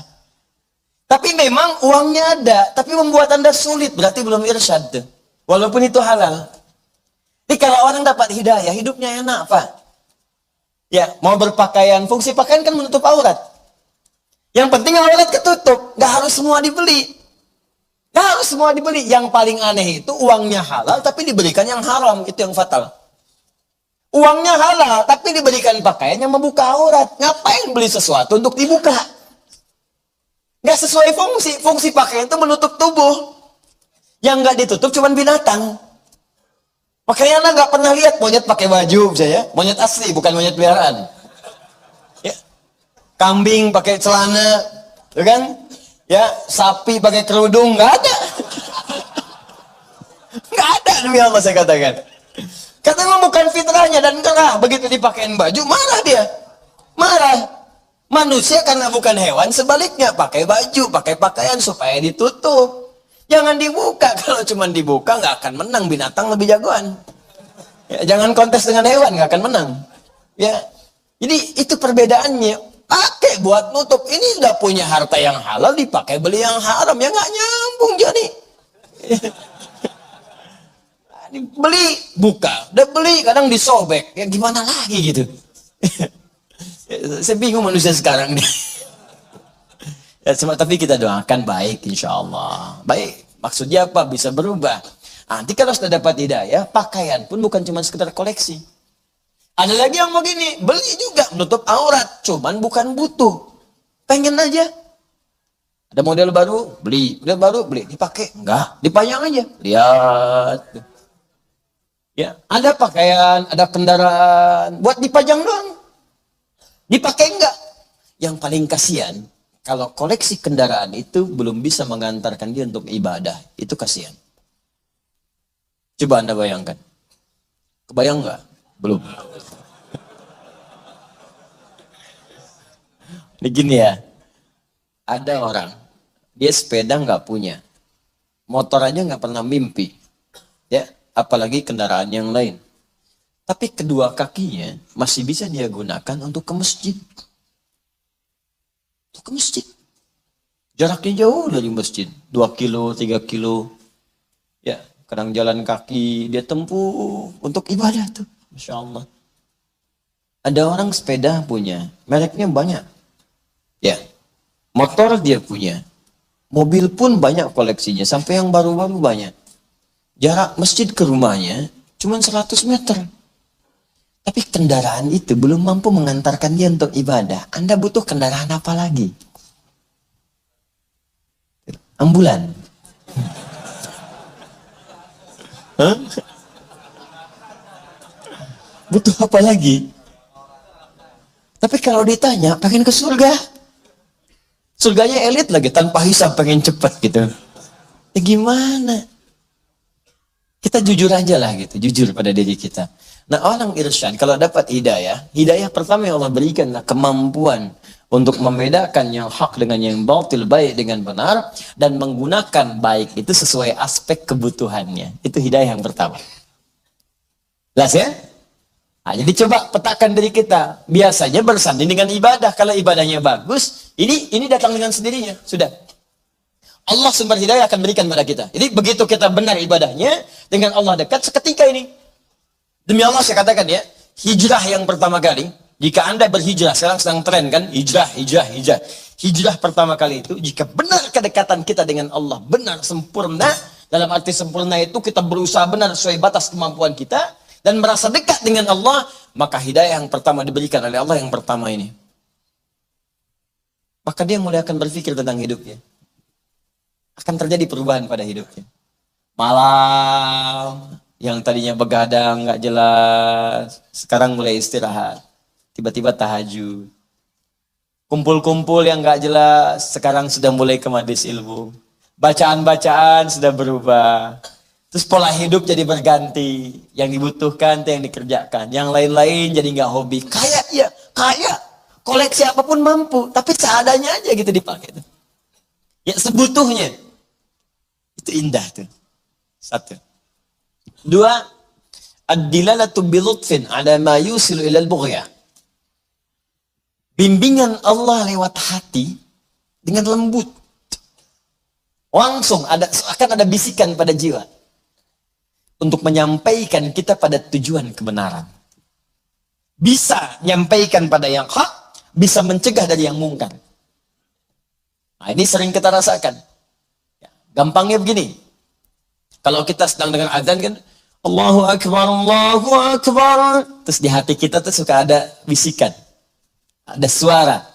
Ada panduan. Cepat sudah azan, cepat. Ada pernah begitu? Itu hidayah. Itu standar tuh. Kalau nggak ada bisikan berarti perlu dipertanyakan. Karena ini yang paling standar. Paling standar. Atau mengarahkan Anda untuk berpaling dari maksiat. Berpaling dari maksiat.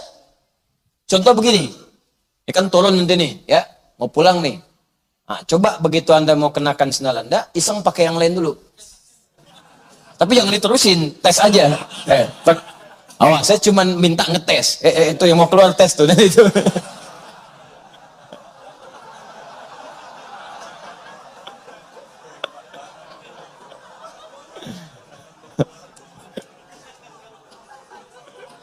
Langsung praktek nih ya. Tes dulu. Begitu mau, ini tingkat hidayat dicek nih, yang paling tinggi yang mana? Kalau masih bening hatinya, mau megang punya orang aja, bahkan mau pikir pakai yang lain, langsung dicegah. Jangan lakukan. Semakin lemah nanti, lihat dulu, kayaknya mirip.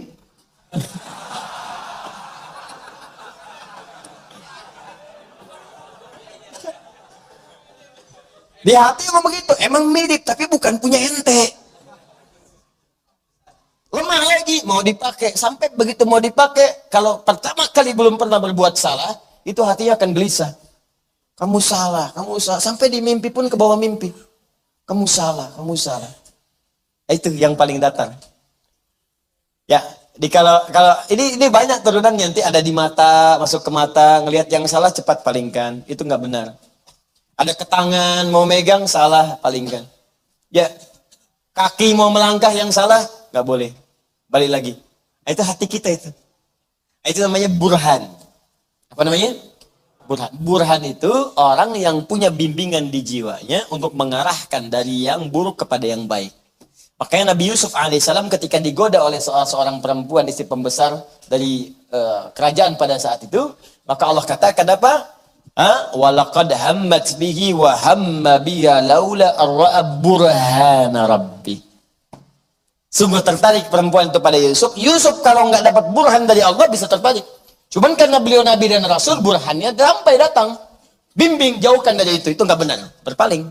Burhan itu. Kita pun bisa dapat burhan sepanjang hubungan kita dekat dengan Allah Subhanahu wa taala. Burhan. Apalagi yang namanya sudah burhan. Ya. Jelas sampai sini? Nah, ini yang kedua. Ad-dilalah bilutfin ila ma yusilu ilal bughya wa ilal ghaya. Yang ketiga, kullu ma fi khair. Ini yang sering saya katakan, hidayah di sini adalah pembuka segala jenis kebaikan. Allahu Akbar. Kalau ini yang ketiga ini puncaknya. Bahkan disebut langsung oleh Al-Quran, Allah senantiasa dekat dengannya. Dekat. Menaungi dia. Kalau sudah dekat menaungi, nempel dimanapun, kemanapun beraktivitas, dimudahkan oleh Allah. Ini yang disebut Quran oleh Al-Quran surah kedua Al-Baqarah ayat 5. Ulaika ala hudam mir rabbihim. Huda. Bentuknya hudan. Kalau sudah hudan, mencakup ini, dan ini. Kalau hidayah saja, mungkin ini saja 2, 3 belum nyampe. Mungkin ini belum.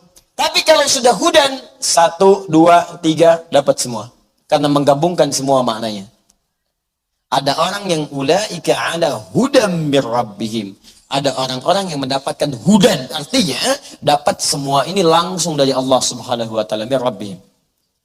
Dan pakai ala. Ada fauqa, ada ala. Saya sering terangkan. Ini fauqa nih. Al-kitab fauqa al-maktab. Buku ini ada di atas meja. Tapi begini, ada. Al-kitab ala al-tawilah, ala al-maktab. Buku ini ada di atas meja cuma nempel. Ini kalimatnya ulaika ala hudan min rabbihim. Jadi hudan itu nempel pada dirinya. Kalau fauqa, kadang ada, kadang enggak. Tapi kalau ala, hudannya nempel kepadanya, melekat dimanapun. Setiap beraktivitas, petunjuk Allah datang. Di rumah tangga ada masalah. Oh, orang susah, dia cuma senyum, selesai. Senyum aja, senyum, selesai. Papa kenapa sih? Hehehe, selesai. Kemarin kemana, Pak? Hehehe, selesai. Senyum doang. Selesai. Papa doakan mama. Mama sedang sakaratul maut. Itu enggak. Itu enggak, doakan. Senyum. Senyum. Tenang. Maksudnya ringan. Ringan kok. Ada orang gelar udah tinggi, S1, S2, S3, profesor, macam-macam, harta banyak. Masalah kecilnya nggak selesai-selesai. Sampai ke pengadilan, saling tuntut, saling ini. Ngapain? Anda itu kan berumah tangga, merajutnya cukup lama. Banyak bahagia dibandingkan susahnya. Masa karena kejadian sekali kemudian harus pecah semua itu? Kalau sedang punya masalah, itu timbang-timbang. Selama ini berumah tangga berapa tahun? Lagi banyak senangnya atau susahnya? Pasti banyak senangnya. Masa karena susah sedikit langsung mengumur semua kesenangan yang telah kemudian Anda rajut anak lama itu? Ya, jangan sampai nilai estetik menghapuskan susu semangga. Ya, jelas ya? Baik. Nah ini hudan min rabbihim. Kalau sudah mendapatkan hudan dari Allah, rumah tangga tenang. Ke kantor enak. Nyaman. Jadi gini, kadang-kadang ujiannya sama dengan orang, tapi karena dapat hidayah dari Allah, menyikapinya beda. Ini mau ke kantor nih, tiba harus jam 7. Berangkat tuh jam 5, coba macetnya luar biasa, 3 gerbong kereta kayaknya. Bus, panjang. Orang-orang yang nggak dapat bimbingan Allah yang keluar keluhan karena jiwanya kosong. Wah, ini saya berangkat macet begini, pom pim, rame. Terus bikin status lagi. Macet ya, nggak selesai. Tapi yang ini tidak. Jam berapa sampai? Jam 7. Sekarang jam berapa? Setengah 7. Oh, estimasi berapa? Masih 2 jam. Alhamdulillah. Ada 2 jam untuk bisa mendengarkan Al-Quran. Rizki sudah diatur. Toh kita buru-buru pun tetap macet juga. Nyampe sana pun tetap juga macet. Nikmati perjalanan. Kalau di sana telepon, kasih tahu. Pak, ini sebentar lagi 30 menit lagi. Alhamdulillah. Bapak di mana? Masih di Bekasi. Kok masih di Bekasi? Macet. Kenapa nggak bisa cepat-cepat? Bisa. Bagaimana caranya? Ya hadapi kemacetan. Ya, tenang aja. Kalau di sini ada masalah perusahaan, terangkan sejujurnya tadi macet, mau apa? Pindah kemudian divisi, nggak apa-apa pindah. Alhamdulillah. Toh tidak akan mengurangi rezeki.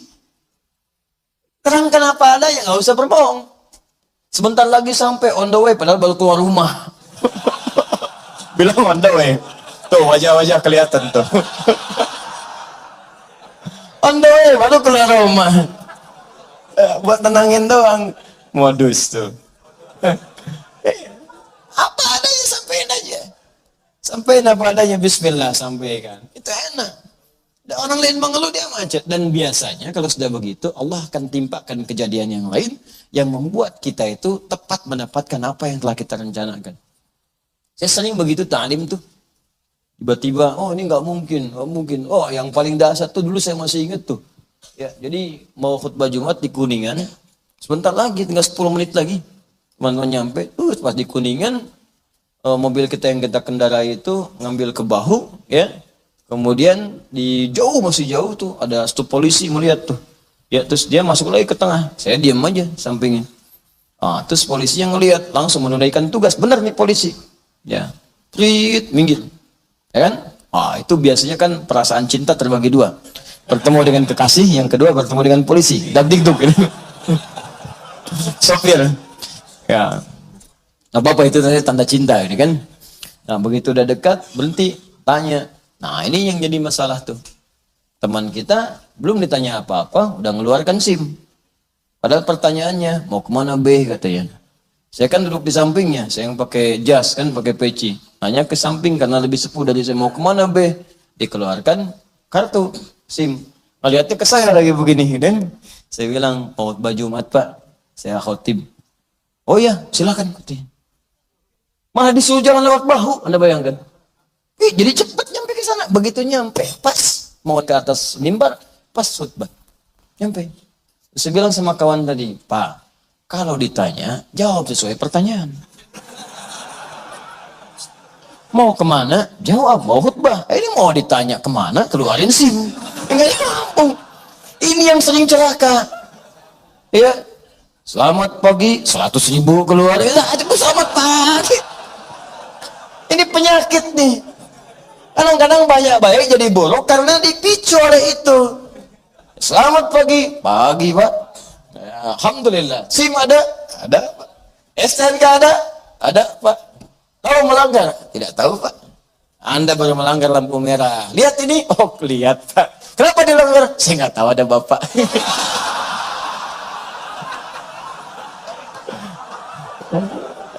Selesai. Mau diselesaikan di mana? Sesuai aturan, Pak. Maksudnya apa? Berdaya sholat tilang. Wah, baik aja. Enggak, Pak. Tilang aja. Diskusi aja. Tilang aja, Pak. 10.000 aja. Tilang aja. Tilang. Kalau Bapak mau ingatkan saya tanpa bayar, tanpa ada apa, dengan peringatan, alhamdulillah, Pak, saya jalan. Tapi kalau Bapak memang ini harus ditilang, tilang. Jangan melanggar aturan.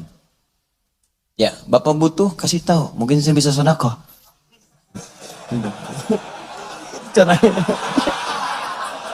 Itu. Jadi marwah pun akan dijaga. Baik, tilang. Udah selesai. Tilang, ikuti aja nggak apa-apa. Namanya peraturan. Main peraturan, ikuti, berangkat. Sidangnya sidang, sudah enak hidup kita. Ini nggak ada beban. Ya, ini udah ngasih, di perjalanan ngomel lagi. Ya, mintanya kebanyakan. Minta kebanyakan, ente yang ngasih. Kalau Anda tidak memberi peluang pada maksiat, maka insya Allah jalan lebar kebaikan akan terbuka. Jelas? Nah, kalau sudah semua itu, wa ulaika humul muflihun. Lihat ayatnya. Ulaika ada udamir wa ulaika humul. Kalau Anda dekat dengan hidayah Allah, di rumah dapat hidayah, di kantor dapat hidayah, di pekerjaan dapat hidayah, maka Anda jadi orang paling bahagia semuka bumi. Dah, selesai. Udah nikmat hidupnya. Nggak susah. Buah habis, pulang ke rumah, datang buah baru. Makanan habis, datang makanan baru. Nikmat. Kalau nggak percaya silahkan coba. Anda nggak harus jadi ustadz, karena sahabat Nabi bukan ustadz semua. Ada pengusaha, ada Abu Bakar, ada Uthman, ada diplomat Amr bin As, ada ustadz pengajar seperti Ali bin Abi Thalib. Seringkali sederhana. Sayyidah Fatimah Zahra, Allahu Akbar, nahnu nuhibbu. Kita mencintai keluarga Nabi, tulia Nabi karena Allah Subhanahu wa taala. Sayyidah Fatimah itu sederhana, Ali bin Abi Thalib. Ada berapa hari nggak makan, datang kepada Nabi. Ya, mau minta malu. Nabi tahu. Kata Nabi, mau nggak saya satu ajarkan? Satu kalimat kalau engkau baca nggak akan fakir selama hidup. Diajarkan oleh Nabi. Saya pilih mana? Pilih makanan atau doa? Kata beliau, pilih doa. Diajarkan oleh Nabi dan Masya Allah teman-teman sekalian. Walaupun hidup sederhana, tapi merasa nikmat kebahagiaannya. Indah sekali.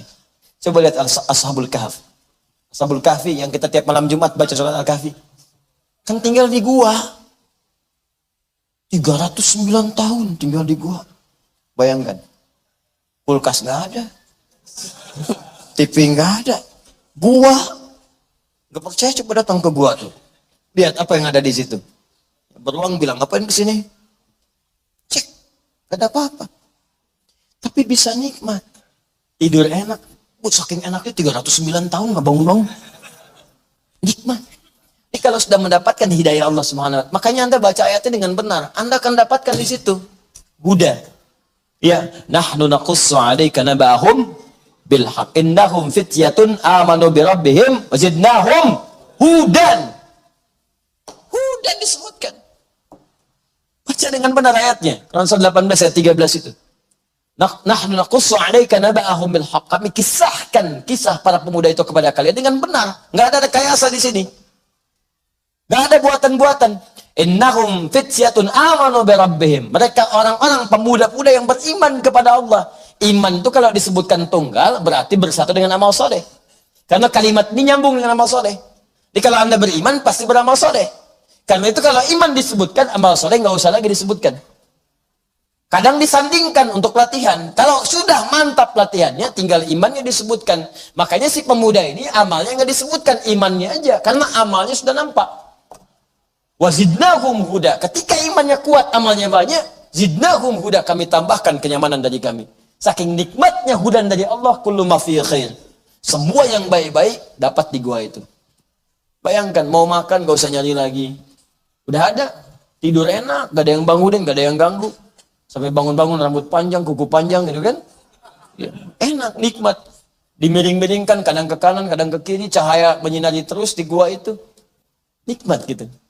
Ini prinsip dalam hidup. Kalau Anda baca dengan benar, walaupun Anda tinggal di kontrakan sederhana, sempit, dan mungkin tidak banyak fasilitas seperti orang lain, tapi Anda dekat dengan Allah, Anda seperti tinggal di istana yang dicukupkan semuanya oleh Allah. Itulah prinsip surat Al-Kahf. Tapi kalau Anda jauh dari Allah dan tidak mendapatkan hidayahnya, walaupun luas, tapi hidup Anda akan tersiksa dengan beban dunia. Kerja lagi, kerja lagi, kerja lagi. Rekening miliaran itu nggak berpengaruh pada Anda. Capek, kerja lagi. Bisa nggak kebayang? Uang ratusan miliar di rekening masih korupsi juga. Itu apa yang salah coba? Nah, itu prinsipnya. Jangan lihat, bukan aib ngontrak itu. Saya dulu ngontrak biasa saja. Dan saya senang dengan itu. Alhamdulillah, semua serba nikmat. Saya nggak ada bedanya. Ya, rumah kontrakan, rumah tetap gak ada bedanya bagi saya. Meninggal juga, ditinggal juga semuanya. Gak ada bedanya. Demi Allah saya katakan gak ada bedanya. Nikmati aja, jalan-jalan. Cuman karena Allah titipkan, kita pakai. Selesai, nanti fungsinya Allah atur sendiri.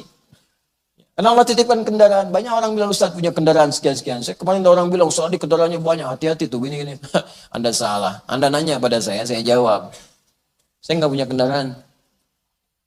Kendaraan yang saya beli, saya jadikan kemudian untuk kantor wakaf. Saya cuma numpang pakai. Numpang pakai. Karena saya tahu saya akan meninggal. Numpang pakai aja. Dah, ini beli sendiri, udah selesai, beli lagi, udah kasih lagi kantor, sudah. Saya numpang pakai. Numpang pakai aja, nih ngantar-ngantar kayak gaya-gaya gitu, enggak, bukan gaya itu, cuma numpang. Cuma satu istri saya, itu untuk keluarga supaya nggak bercampur. Itu aja satu, yang lain tidak. Itu pun bukan punya saya. Anda wafat Anda. Kalau nggak punya bekal udah selesai Anda. Makanya saya katakan nih alat-alat ini nggak ada yang punya nih. Tapi bukan berarti Anda berhak ngambil semaunya, tidak. Ini wakaf toko umat Islam dititipkan pada kami mengelola. Kalau Anda pengen datang, silakan. Kita sama-sama kelola dengan baik. Ya, gitu caranya. Tapi kalau wafat, jangan bawa beban. Itu paling enak. Paling enak hidupnya. Ya, jelas ya? Nah, insya Allah semua akan Allah berikan kebaikan sepanjang kita dekat dengan Allah Subhanahu wa Ta'ala. Nah, jadi ketika kita minta ihdina, artinya jamak dari hidayah hudan. Ya Allah, berikan kami irsyad. Ya Allah, berikan kami dilalah, ya, dilalah bilutfin ila ma yuslil bughya. Berikan kami petunjuk di hati, supaya konsisten menatap kebenaran. Ada bisikan, jadi kalau salah dipalingkan, jangan, kan? Snack punya orang jangan dimakan, aqua punya orang jangan diminum, kan? Sendal punya orang jangan dipakai, pulpen punya orang jangan asal pakai kalau belum pinjam. Tuh kalau jalan di lalabil khair tuh nggak akan dipakai. Punya si fulan ini gampang. Ntar datang saya bilang pinjam dikasih. Kalau hidup, gimana kalau sedang dipakai Anda meninggal? Mau wudu nggak ada sendal, pakai ini dulu, pakai belum pinjam sama orang. Gimana kalau meninggal? Ya, ayo ini fungsikan. Ya Allah minta ini. Wa kullu ma fi khair, minta semua kebaikan di rumah tangga, di kantor, kehidupan sosial dan sebagainya. Minta yang baik-baik. Minta. Nah, kalau kita ingin minta, adabnya kata Al-Quran, pertama minta yang banyak. Ihdi, jamak dari kata hudan. Ini satu kalimat. Yang kedua, jangan untuk Anda saja. Nah, saya sudah ajarkan. Nah, singkatan dari nahnu, artinya kami, kita, jamak. Jadi saat bacakan itu, tujukan jangan hanya untuk Anda, karena anak Anda pun butuh. Istri Anda butuh, suami Anda butuh, kerabat Anda butuh. Jadi begitu mengucapkan ihdina, hati kita pun mengarahkannya pada hal yang lebih luas. Jangan untuk kita saja. Di hati, hadirkan. Ihdinas siratal mustaqim. Begitu mengucapkan ihdina, bayangkan hudan ini, minta ya Allah untuk saya, ya Allah untuk istri saya, ya Allah untuk anak saya. Ya Allah berikan kebaikan dalam rumah tangga mereka. Ya Allah tenangkan pekerjaan mereka. Ya Allah berikan rezeki dalam pekerjaannya. Ya Allah mudahkan urusan di kuliahnya. Nah, di hati. Saat melafazkan kalimat itu, di hati kita muncul itu. Jelas? Nah, ini caranya. Dalam sholat tuh 17 kali kita lafazkan. Saya ajarkan supaya kita bisa praktekkan. Ya, dan ini saya lakukan. Jadi bukan dilafazkan permohonannya, karena sudah ada lafaznya. Jangan melafadzkan sesuatu yang tidak diberikan lafadznya. Maka Anda mengada-ngadakan, karena Al-Fatihah itu cuma 7 ayat, jangan tambahkan jadi 8. Ya, cukup ihdinas siratal mustaqim. Begitu mengatakan ihdinas siratal mustaqim, ihdinas siratal mustaqim. Di hati kita, ya Allah, mohon berikan kemudahan, kelancaran, kenyamanan, kesuksesan, ketenangan dan sebagainya. Paham? Please. Jelas sampai sini? Jelas. As-siratal mustaqim, saya selesaikan dulu ini sekejap. As-siratal mustaqim diartikan jalan yang lurus. Benar. Secara tekstual, sirat. Jalan, ya. Kemudian mustaqim, lurus. Sirat itu sebetulnya bukan jalan sempit ya, tapi jalan yang lebar. Ya, pernah dengar ini? Anda di hari kiamat akan melewati sirat, kan? Kemudian seperti rambut dibagi 7 gitu kan? Baik, rambut dibagi 7 berarti sempit tidak? Kecil kan? Tipis kan? Tapi kok bisa ada yang lewatnya sambil berlari? Sempit bisa lari gitu kan? Ada yang cepat kilat, lewat tanpa macet. Ya, dan nggak dikawal. Lewat ya, nggak langsung lewat. Ya. Jadi cepat sekali, sekilatan. Ada yang merangkak, tapi ada yang ketakutan. Itu sebetulnya jalan luas, saking luasnya orang bisa lenggang aja lewat. Lewat. Cuman sempit bagi orang yang kurang bekalnya. Sempit bagi pelaku maksiat. Makanya bahasa Nabi itu banyak bahasa majasnya. Ini jalan akan sempit kalau Anda berbuat maksiat. Makanya jangan banyak bermaksiat supaya jalan itu lebar bagi Anda. Itu cara memahaminya. Makanya ditambah dengan kalimat-kalimat lain. Ada orang cepat kilat, ada orang yang berlari, ada orang yang merangkak. Itu siapa dia? Banyak amalnya. Orang-orang saleh. Sirat artinya luas tadinya. Ya, mustaqim, lurus, tegak. Tegak. Nah, ini ada dua makna. Makna yang pertama, as-siratal mustaqim di sini adalah hidayah yang lurus, yang mengantarkan pada kebenaran yang mutlak, hak, lurus, benar. Gak berubah-berubah. Jadi kalau minta hidayah, konsisten istiqamah. Gak naik turun, gak rubah-rubah. Kalau tahajud, tahajud. Kalau minta solusi, benar. Minta fatwa hukum, benar. Lurus, hak, benar. Yang kedua, ini gambaran dari segala hal yang mudah diraih. Kalau Anda ingin sampai ke tujuan, jalannya belok-belok atau lurus? Lurus, jalan lurus lebih cepat sampai dibandingkan berkelok. Makanya as-siratal mustaqim sering diartikan sesuatu yang mudah diraih. Ya, ada yang kedua, makna kedua, as-siratal mustaqim selain jalan yang lurus, tegak, lurus, tidak belok, orang yang dapat hidayah akan tegak di jalan Allah. Itu makna yang pertama. Yang kedua, orang yang mendapatkan hidayah Allah dengan makna kemudahan, kebaikan. Yang ketiga tadi, kullu ma fi khair. Maka ketika dia dapatkan, ya Allah, saya mohon kepadamu, anugerahkan segala kebaikan di rumah tangga, di kantor, di kehidupan sosial. Siratal mustaqim dengan cara yang mudah. Nggak susah. Jangan berliku dulu ya Allah. Capek, bolak-balik baru dapat. Diskusi debat dulu baru dapat. Pengen mudah, ya Allah, mudah. Itu as-siratal mustaqim. Sesuatu yang mudah dijangkau. Jelas? Ada ihdinas siratal mustaqim bisa berarti ya Allah anugerahkan kepada kami semua bentuk nilai-nilai kebaikan yang benar menurut pandanganmu. Jaga kami di jalannya supaya enggak belok dan berikan kepada kami dengan mudah tanpa sulit untuk meraihnya.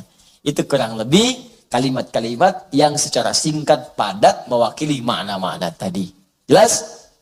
Ayat ini juga bisa dipakai rumus saat Anda berangkat haji atau umrah. Kemudian Anda lupa misalnya dengan maktab ya, atau hotel. Ya, nyasar kemana? Orang tawaf di Ka'bah, Anda ke tempat jumroh misalnya kan.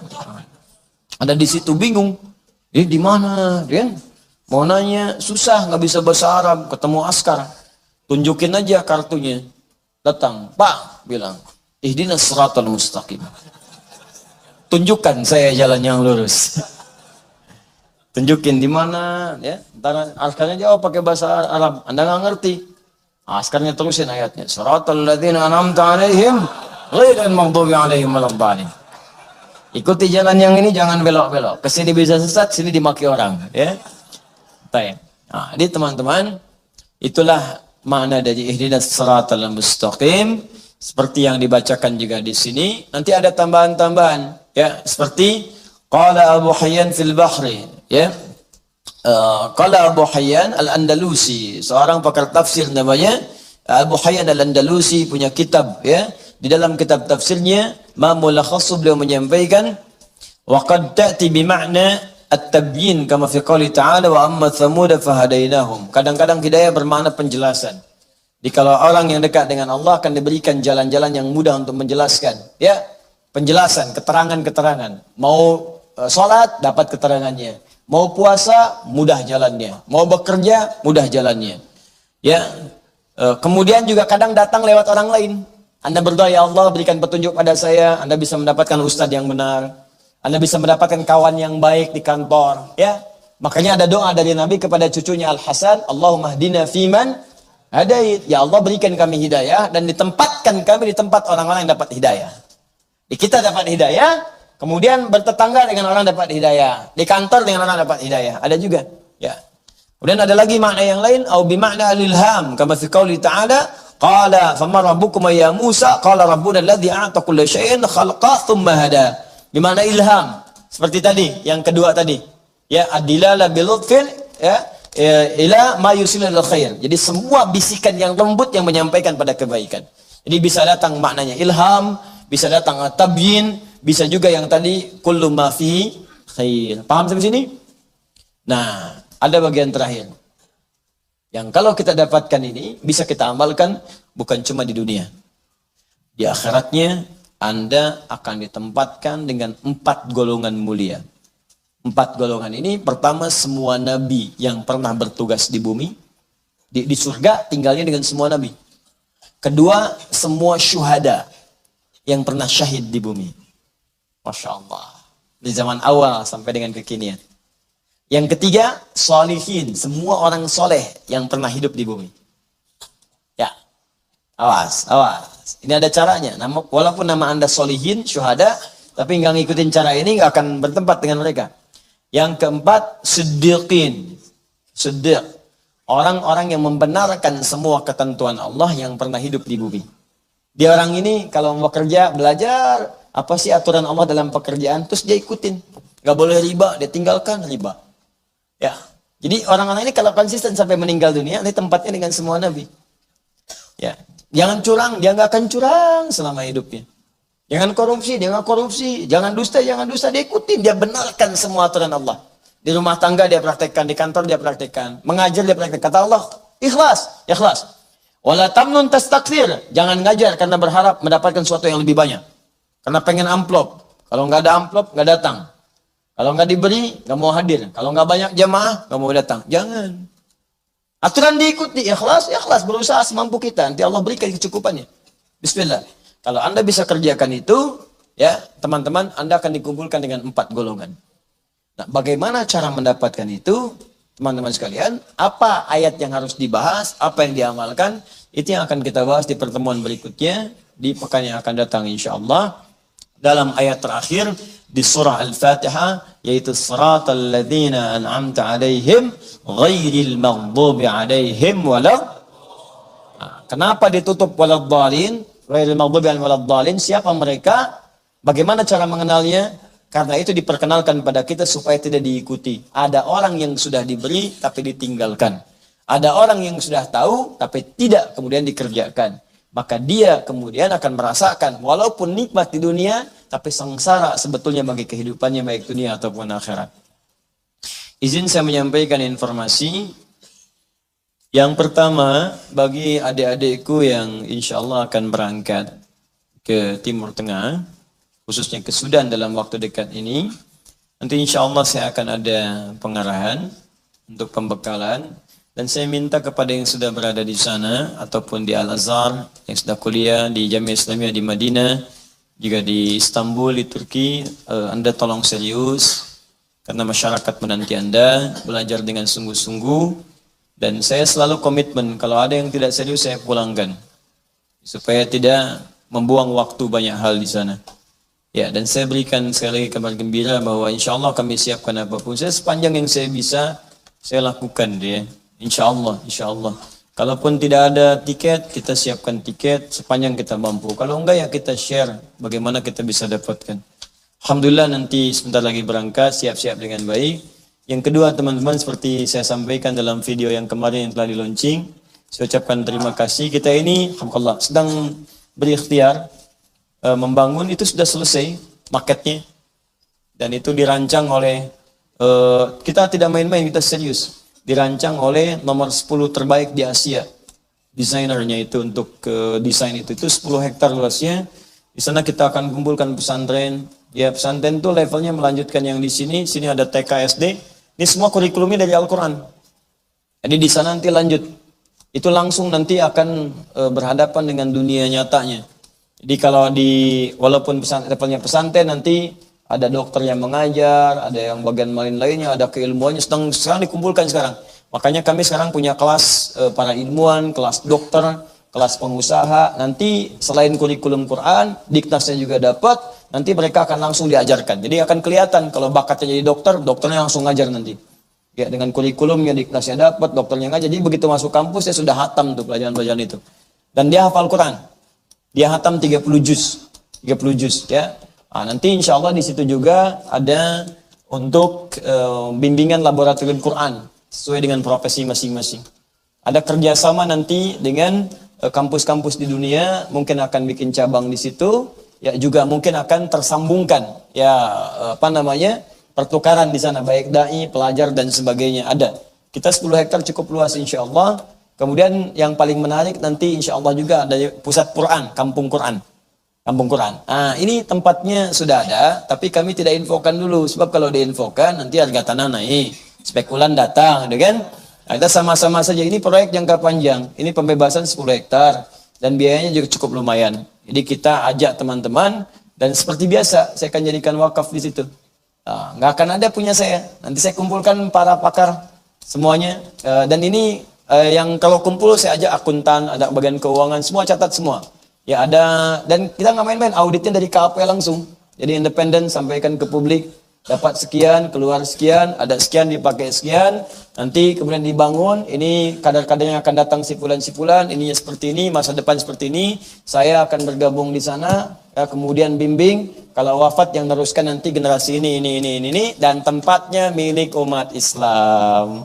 Jadi insya Allah kita dari sekarang kita siapkan supaya nggak ada rebutan aset. Ya, nggak ada kepemilikan lahan. Jadi kita siapkan. Saya senang begitu lihat kemarin ada yang masuk 10.000, 50.000, 2.000, 1.000. Demi Allah saya katakan yang kita tanam aset akhirat. Mungkin yang 1.000 itu yang memberatkan timbangan di hari kiamat nanti. Ini masih terbuka, jadi kita pelan-pelan begitu dapat untuk 1 hektar, kita langsung belikan. Itu per meternya 700.000. Jadi 1 hektar pun butuh 7 miliar gitu. Ya, kita sekarang butuh 10 hektar. Jadi kita pelan-pelan. Jadi begitu dapat, siapkan nanti.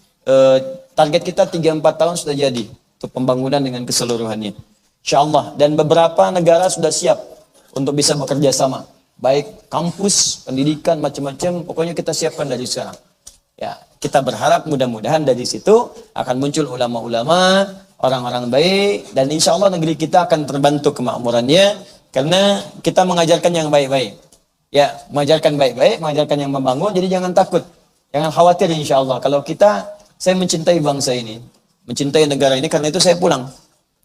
Ya, kalau saya nggak cinta, saya nggak akan pulang. Ngapain? Di luar udah jadi mufti, ya boleh kita berfatwa, bisa kita ngasih keterangan orang siapa yang mau khutbah, kita periksa. Ya, makanya nggak apa-apa. Saya bulan depan dapat honoris causa dari Turki. Nanti kita terima dari Sudan tadi, kami dapat dari 2 kampus sekaligus honoris causa. Ya, di Al-Azhar nanti saya ngasih kuliah umum di sana, diterima juga. Ya, itulah luar negeri memberikan pengakuan pada keilmuan. Ya, walaupun kita kembali lagi ke sini kadang-kadang disebut bid'ah, tapi nggak apa-apa. Nggak ada masalah. Tapi saya cinta, makanya saya pengen membangun, saya pengen wafat di sini, walaupun kita nggak tahu wafat di mana. Setidaknya kita menanam sesuatu untuk bangsa kita supaya jadi baik di kemudian hari. Ya, jangan ribut, jangan berselisih, bangun. Kapan membangunnya kalau masih sering ribut? Ya, saya pun memberikan nasihat nih kepada para stakeholder bangsa. Kalau Anda memang mencintai bangsa ini, ayo. Ya, mau sampai kapan rebutan proyek, rebutan pengaruh, rebutan di kalangan Anda saja. Katanya Anda mencintai bangsa, ingin membangun. Ya, mana Pancasila yang Anda sering dengungkan? Mana Bhinneka Tunggal Ika yang sering Anda sebutkan? Kalau tiap hari cuma rebutan jabatan, rebutan proyek, rebutan ini itu. Mau sampai kapan seperti itu? Saya katakan sekali lagi, Anda akan wafat. Anda wafat. Dan Anda harus menanamkan benih kebaikan di dunia sehingga saat wafat kebaikan itu yang akan mengekalkan nama Anda sampai kembali kepada Allah Subhanahu wa taala. Ya, coba renungkanlah pejabat-pejabat yang baik-baik dan semuanya. Khawatir Anda yang dikejar adalah dudukan, begitu belum sampai bisa wafat dengan izin Allah Subhanahu wa taala. Dan teman-teman saya ingatkan ya, Anda bekerja dimanapun yang jujur, yang baik. Jauhi korupsi, sogok nyogok, riba, jauhi semuanya. Ya, untuk apa Anda ngaji dengan saya kalau Anda tidak praktekkan semua itu? Ya, berbuat rukun dengan tetangga. Walaupun tetangga Anda bukan muslim, Anda berbuat yang baik. Mudah-mudahan itu asbab hidayah untuk semuanya. Pulang ke rumah jadi yang baik, anak yang baik pada orang tua, patuh yang baik. Ya, sayangi orang tua Anda. Pada keluarga sayangi, pada anak, pada istri, pada suami sayangi. Jaga baik-baik supaya beban kita ringan ketika dihisab oleh Allah Subhanahu wa taala. Ya, saya kira itu yang saya sampaikan. Kemudian yang terakhir, insya Allah ada pembekalan da'i, tapi ini belum saya bisa sampaikan. Yang sudah mendapat undangan nanti akan bertemu saya setelah ta'lim. Saya akan berikan arahan.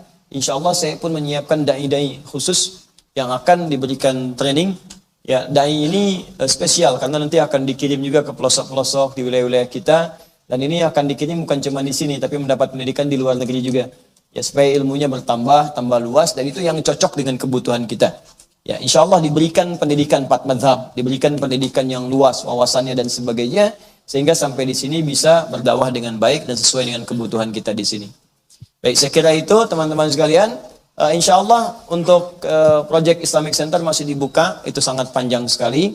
Yang pasti nanti kita akan buat laporan-laporan sehingga diketahui dan dipahami. Nanti kalau sudah lahannya oke, semua sudah dapat, nah baru kita publish supaya di sana nggak ada spekulan-spekulan dan Anda akan tahu apa yang kita sedang persiapkan sekarang. Demikian, semoga bermanfaat untuk kita semua. Dan pekan depan tidak ada kajian. Saya akan ke Inggris. Ya, pekan depan saya berangkat ke Inggris. Ya, saya ulangi ya. Pekan depan tidak ada kajian, saya berangkat ke Inggris. Bukan Ciamis, Inggris. Inggris. Ya, nah, lampu merah sonoan dikit tuh.